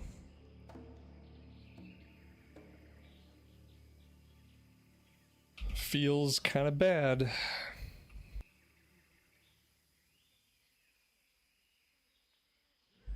There he is.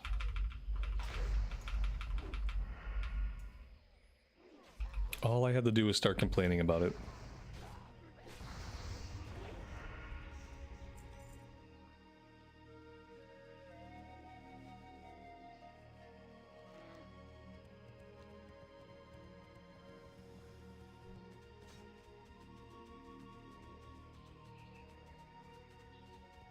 Alright, so we've been having okay luck so far. Let's go see if we can get the rest of our singing blue crystals from the goblins up north. And then after that, we'll try to find the named tiger and his ads. This guy has the mock quest. I don't know if we can two-man mock or not, but I would be willing to give it a shot. Because otherwise we probably won't do it.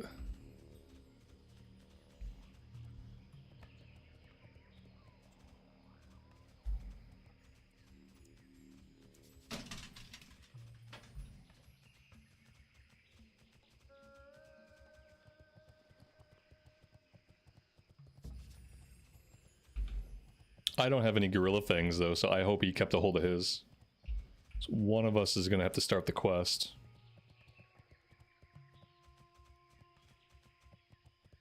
Actually, we might both need it. I don't know how this works actually. Am I even gonna be able to do the follow-up if I don't have the mats? Probably not. We'll see if this works. I'm not convinced it will. Because I think we each have to do the turn in. I don't know. Well, let's just see.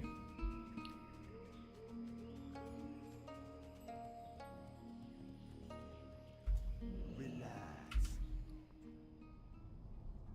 Yeah, I don't have the gorilla fangs.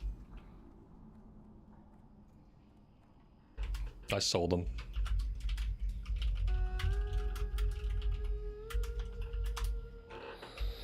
Bummer.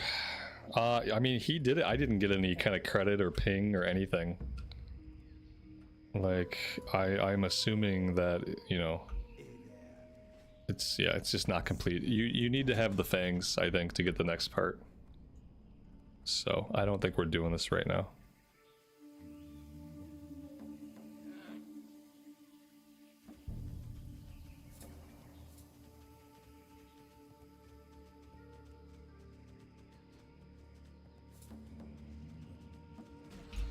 I'm just gonna move on.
Well, the little hill here looks as farmed out as it has ever been. We can stick around here for a minute and see if we can get some respawns. The drop rate is not 100%, so even if we get respawns tagged, no guarantee we get the item. We have 4 out of 10.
Alright, well, let's see if we can pop our cooldowns and solo this guy.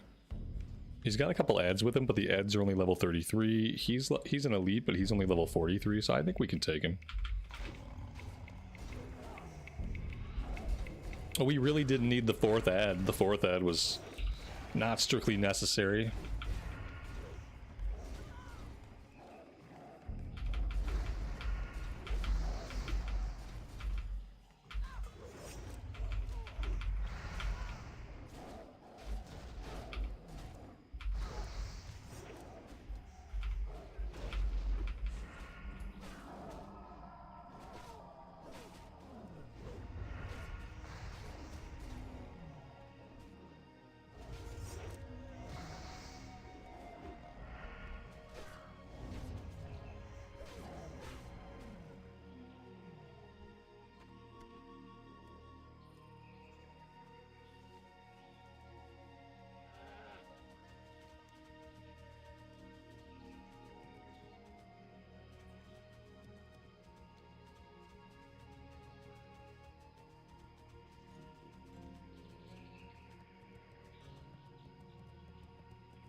What's on your mind? See you soon.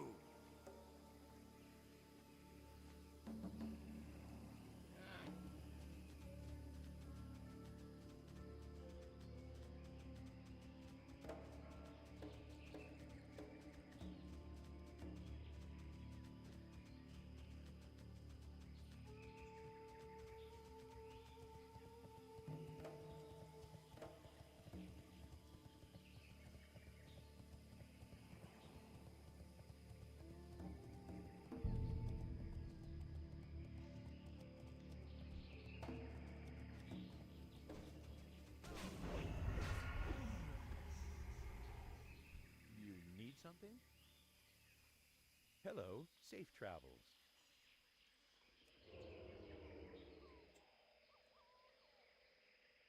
I don't think we need this quest anymore, but I will protect this guy anyway for the Alliance.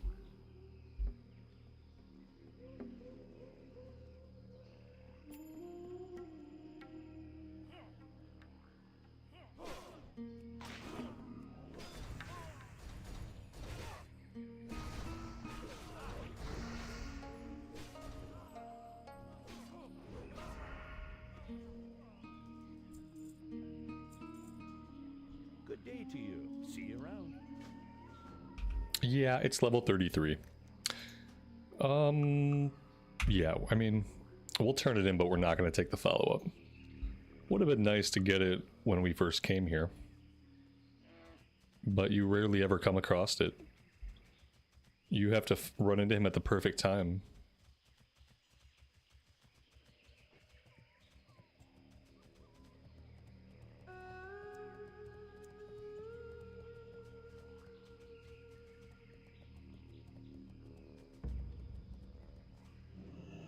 Hey there. See you later. Have a good one. Safe travels. Well met. Light bless you. Be careful.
Oh, there we go. We killed Stitches. We saved the town. We win the game. Game over. We finally did it.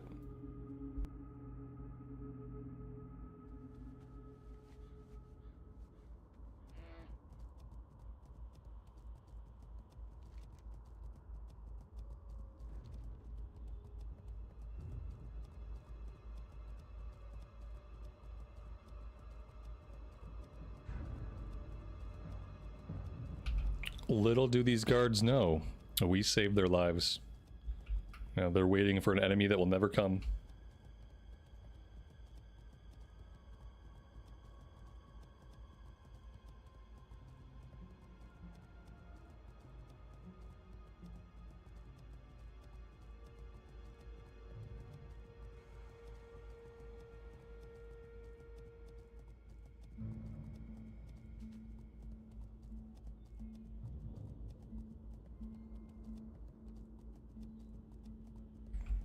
What's in the dark area of the middle of the map?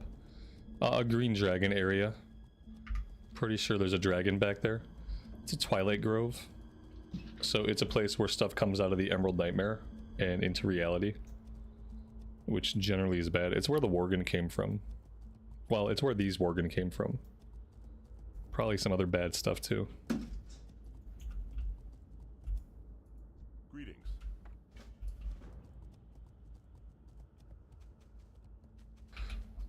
gonna pop us on a flight for Booty Bay, and I have to go AFK for 1 second. I will be right back.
Hail, farewell.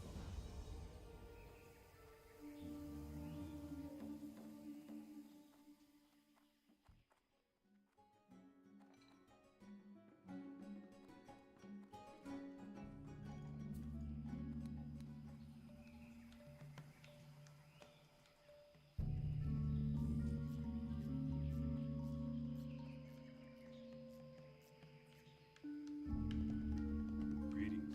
See you later. For the Alliance. Maybe we can hang out and get a Zandalar buff. It's been a while since we had a world buff. But then the question becomes, like, what am I going to do with the world buff right now? I don't know. I think I'm basically done here. I think I'm done with Stranglethorn. I'm gonna grab this world buff, and then I think I'm gonna hearth out. We can maybe do some stuff in Tannerus, we can maybe do some stuff in Feralas, and that's like basically where we're at right now.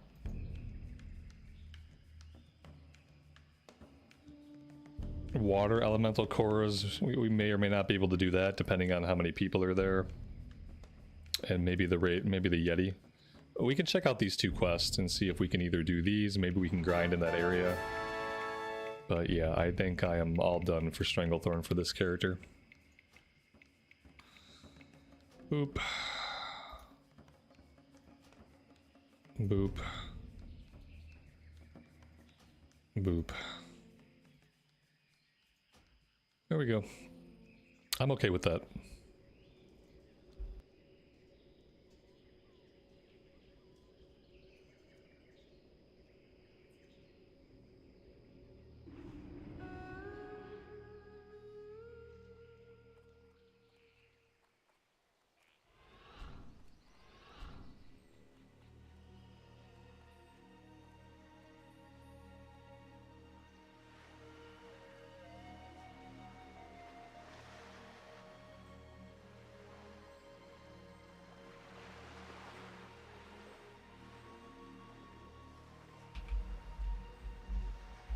Dave, good afternoon to you and welcome to the stream. Thanks for joining us today.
Can I poison the Shore Striders?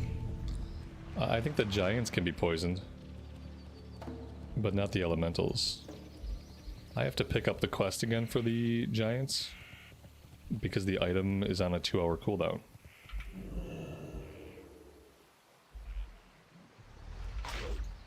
And then maybe we can find out.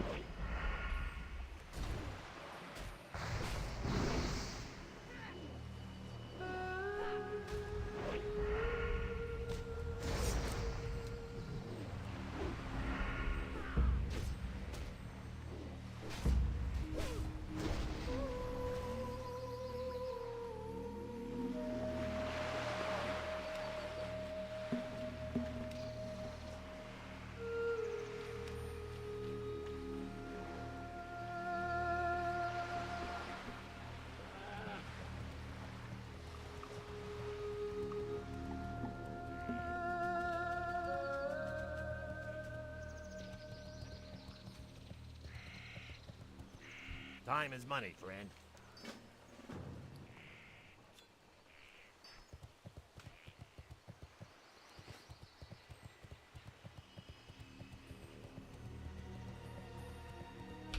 Dave, I'm sorry to hear that. A 20-minute lunch sounds pretty awful.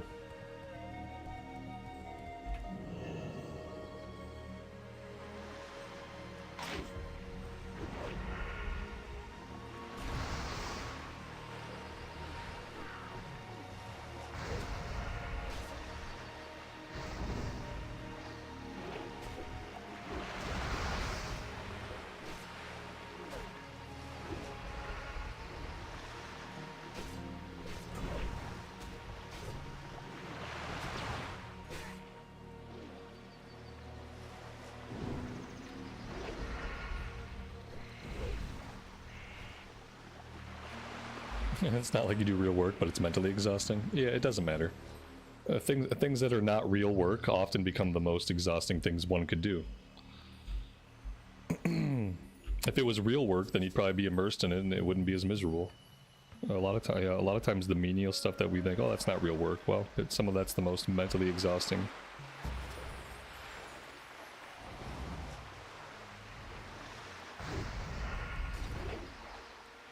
Well, I'd have to have poisons up to test this theory. Luckily, we can put poisons up while we're in combat.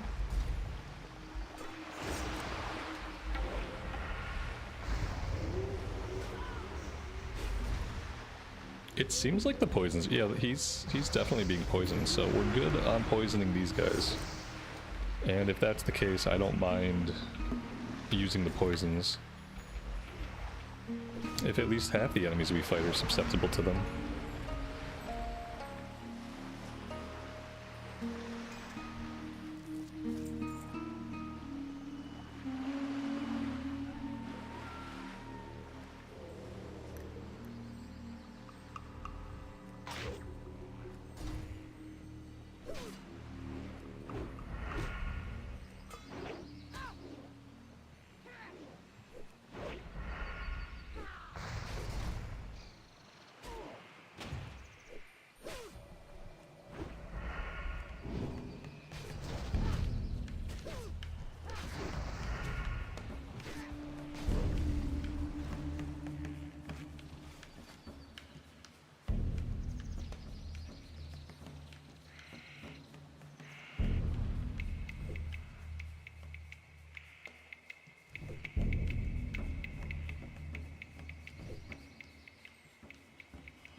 Callie, welcome to the stream. Thanks for joining us today.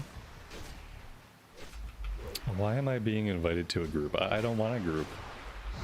I want nuns groups.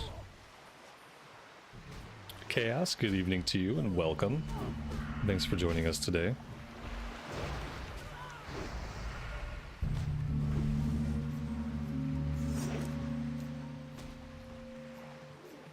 Maybe a group would work with the giants, maybe with the item that the giants drop, and maybe we would both be able to loot it.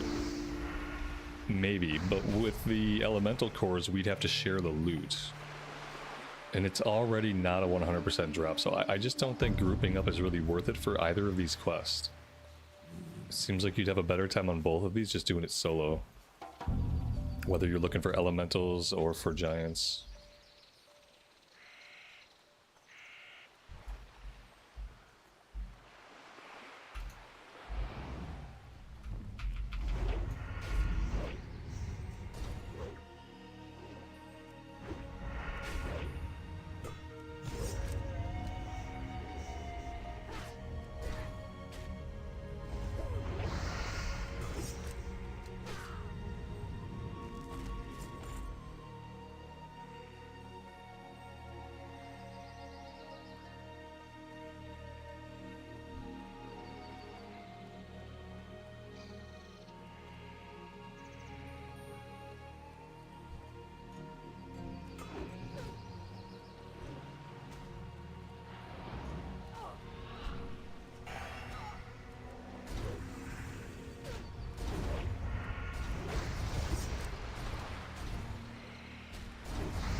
Dave, take care, man. Try to have a good rest of your day. We'll catch you next time.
Mr. Valorian, thanks for being here and hanging out with us.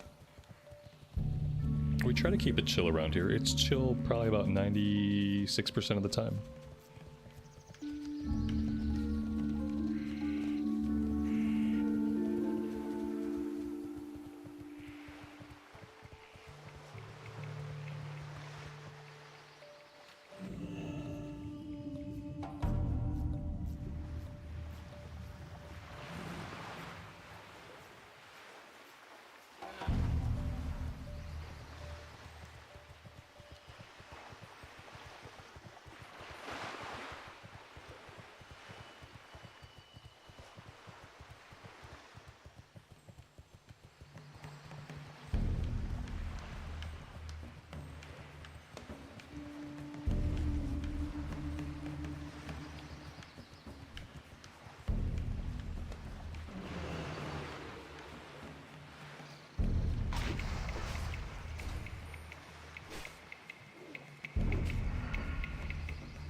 Well, there we go. That's the last water core that we need.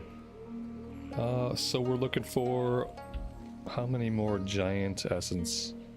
We have 9 out of 15, so quite a few more.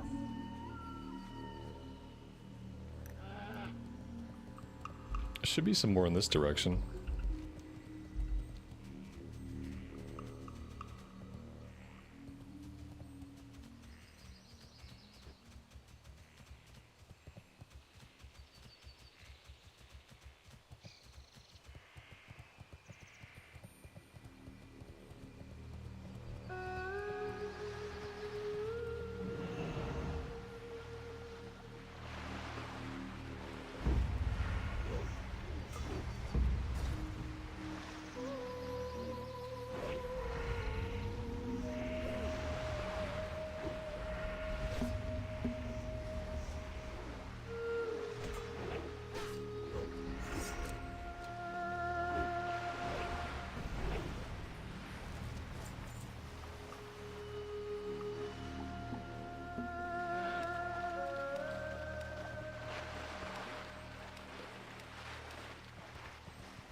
Ooh, the Bridoo, welcome to the stream. Thanks for joining us today.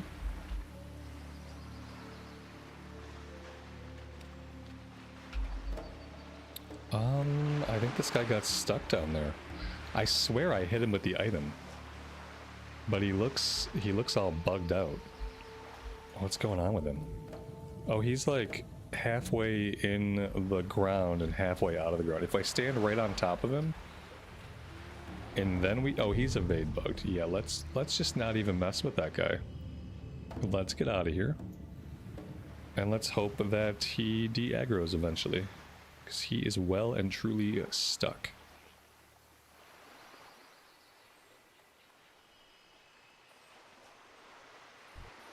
This guy looks less stuck.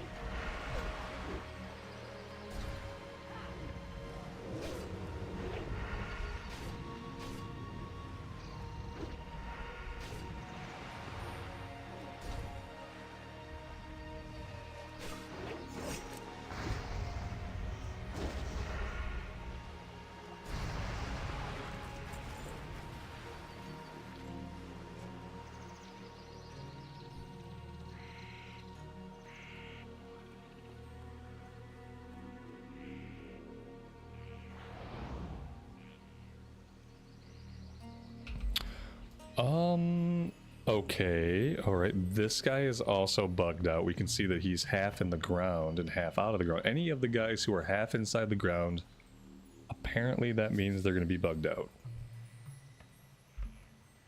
So that's unfortunate.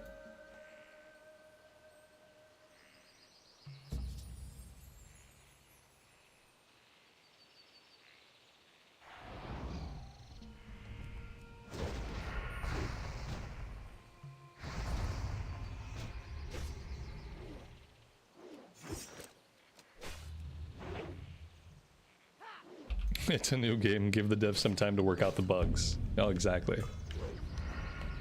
I'm sure one day it'll be bug-free.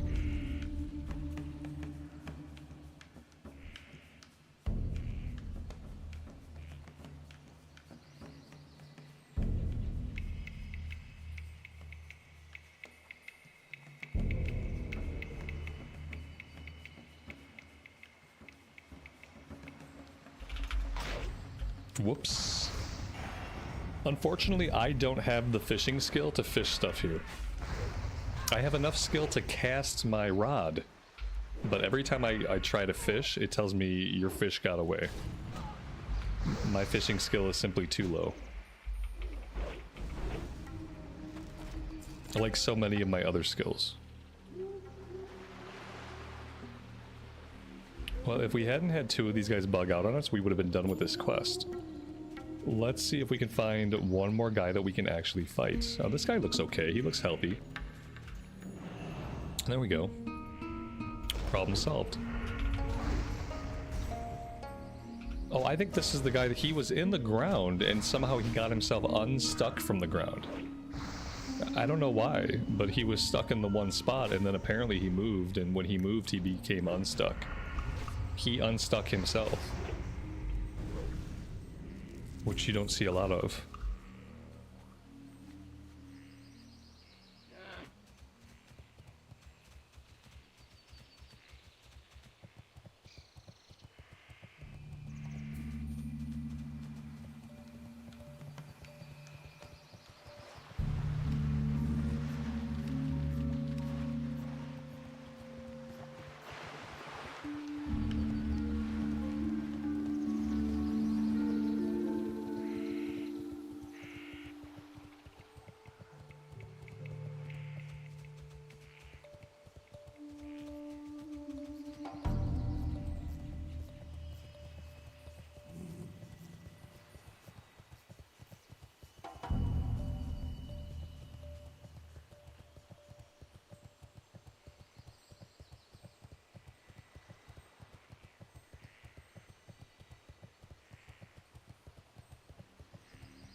what do you want? Be good.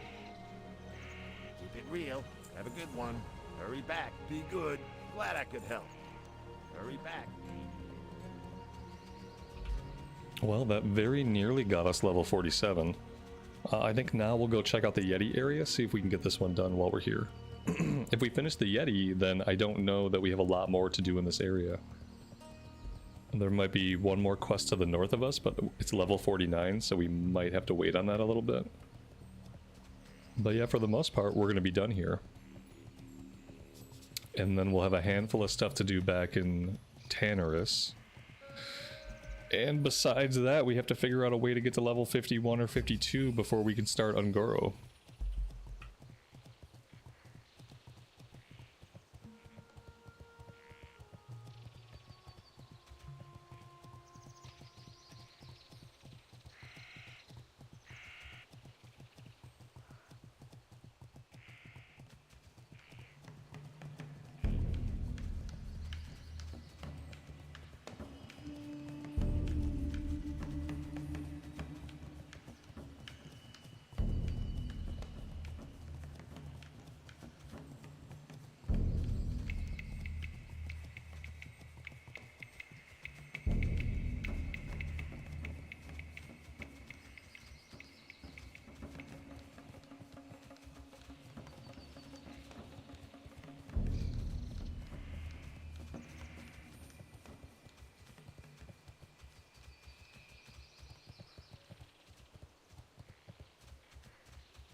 Somewhere there's a way to get up there. Now, I don't know exactly where that is. Maybe this way. Maybe we can just cheese it. Or not. No, there must be a specific way to get back to where the Yeti are at.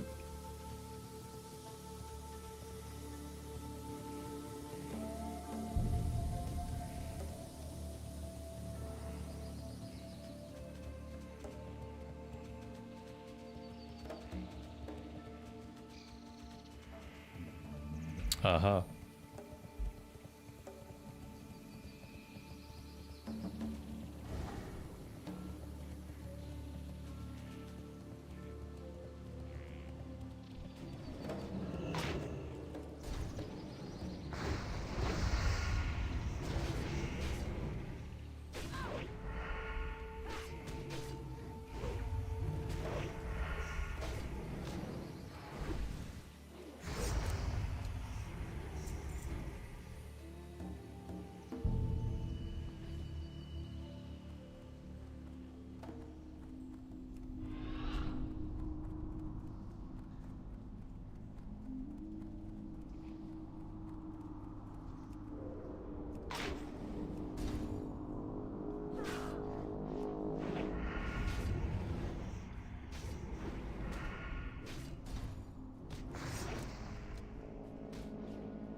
Yeah, maybe a couple more kills.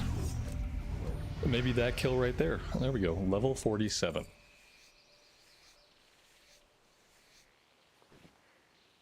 We were level 46 for about 5 hours, 6 hours. We were level 46 for a long time. Let's put it that way.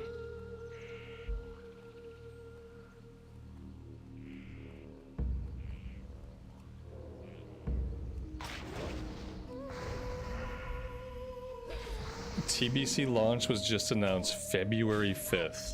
I think that's like a few days earlier than we thought. That's not February 10th. February 5th is a Thursday. That's gross. Yeah, I mean, I guess that makes sense. I guess sometimes they launch stuff on Thursdays. It's probably a global launch. 3 weeks of pre-patch. Yeah, I mean, I'm not surprised. 3 weeks of pre-patch, no Joyous Journey buff before pre-patch. That sounds about right. 3 weeks is not enough time to get a Blood Elf Paladin or a Draenei Shaman leveled up if you're doing it under any normal circumstances. So there's that.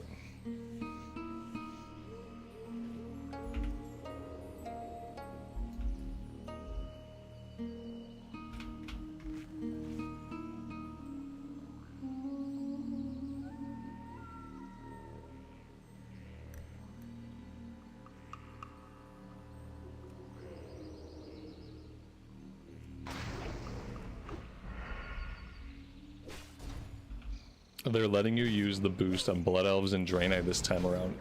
The literature on the boost right now says that you can't. If you go to the... If you look at any official documentation about the boost, right now it still says you can't do that.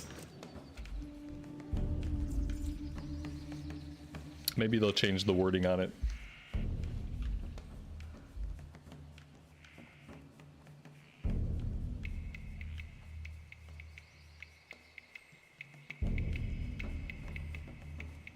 They put it in that post. Oh, okay.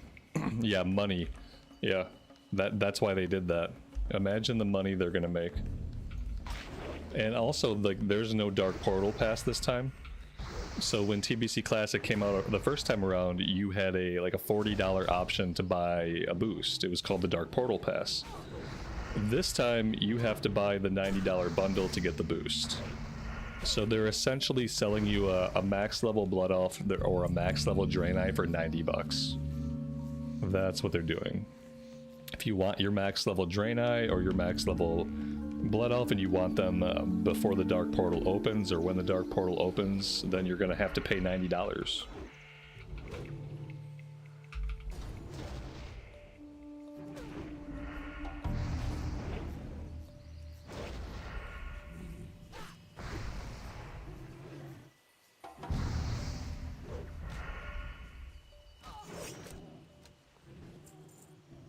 Yep, it's all only ever about money, and don't let anyone who works at a corporation tell you that it's not. On an individual basis, you know, like people might enjoy their jobs. As an entity, a corporation's only purpose, their only purpose, everything they do is to make money for shareholders, and that's it. That's what it's all about. It's not about anything else. Sometimes the way you make money for shareholders is just by making an awesome product and being an awesome company. Other times you make shareholders money by doing stuff like this. By going back on what you said you would never do in a blatant attempt to make $90 off of every person that you can. Oh well. Yeah, this is the world we live in. It's not gonna get better. Not in these ways.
Or you could spend $90 on the Brontosaur in retail. Listen, I won't even spend $90 to buy their new expansion. Like, I won't even do it to play their game. So there's no way I'm going to do it for a character boost, and there's no way I'm going to do it for a Brontosaur. I don't even want to give them money for their new game after playing the game for 21 years.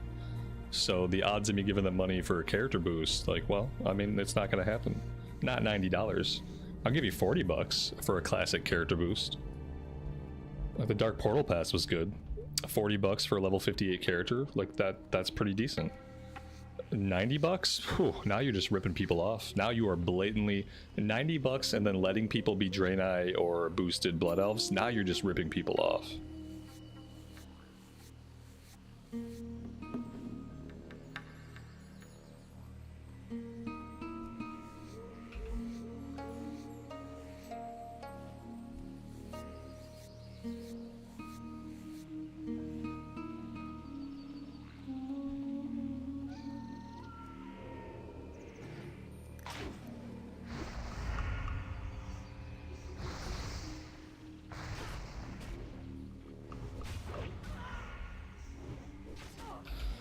I'm really shocked that they didn't announce that they're bringing the WoW token to TBC. They might as well have done that in the same exact blue post. They might as well have just included that.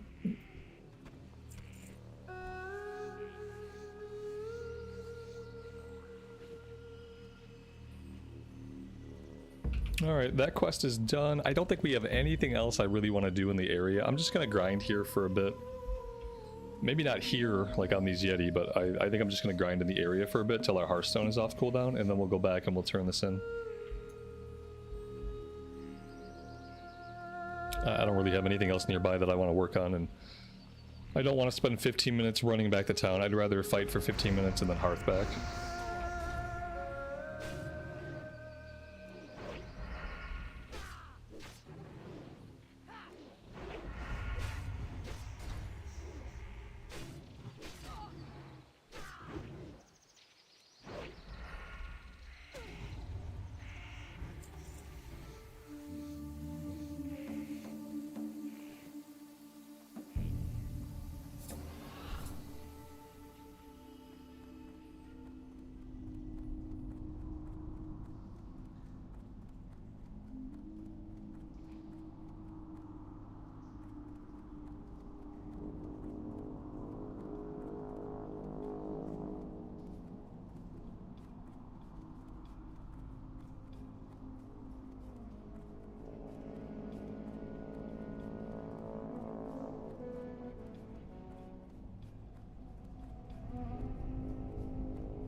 is riposte for rogues like overpower for warriors. A little bit, in that like it procs off of like dodges and parries and stuff. But it's better than overpower because if the enemy has a weapon, it disarms them.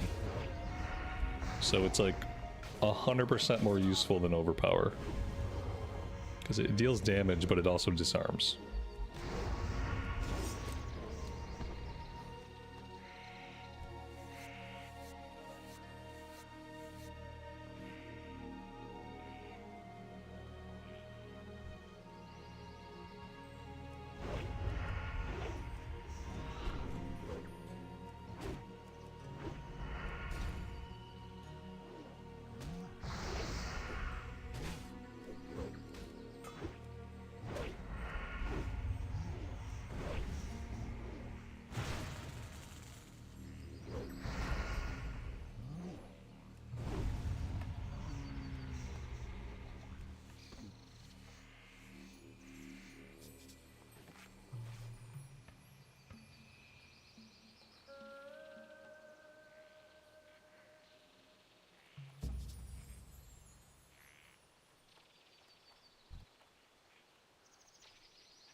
Yeah, I mean, we're on track.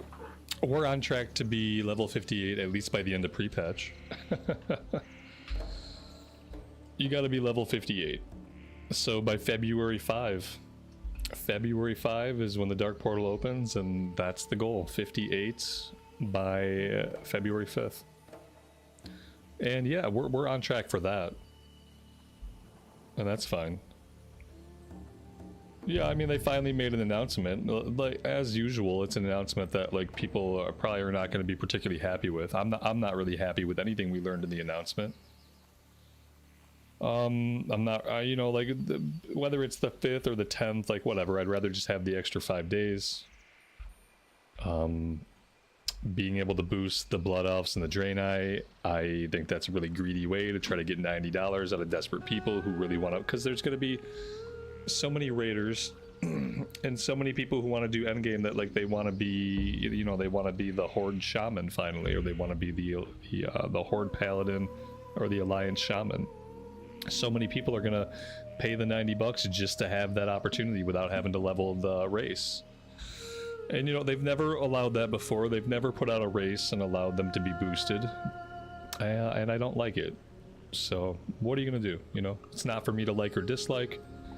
My opinion doesn't really matter. I'm not going to buy a boost, but now I'm probably not going to be playing a Draenei or a Blood Elf for a while. I'm going to concern myself in pre-patch with just playing this character.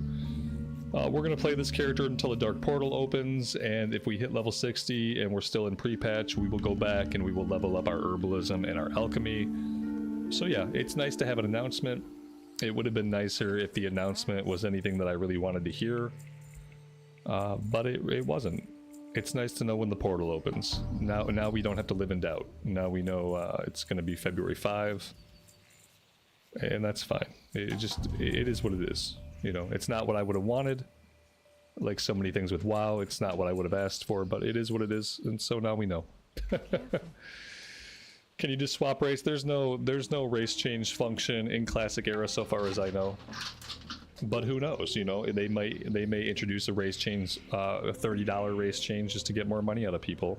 It could have, at this point I would believe anything, so we'll have to wait and see. With that note, guys, I am all done for today. I am running out of time, so I'm just gonna park it right here. We will pick up here tomorrow, and we'll just keep grinding. We're gonna go back to Tannerus. We have a couple of quests we can do over in Tannerus, and we'll just take it one quest at a time, one mob at a time until we get through the Dark Portal. Thank you guys for hanging out today and for all the support. If you had a good time hanging out, pressing like on the stream very much helps, and I appreciate those that do.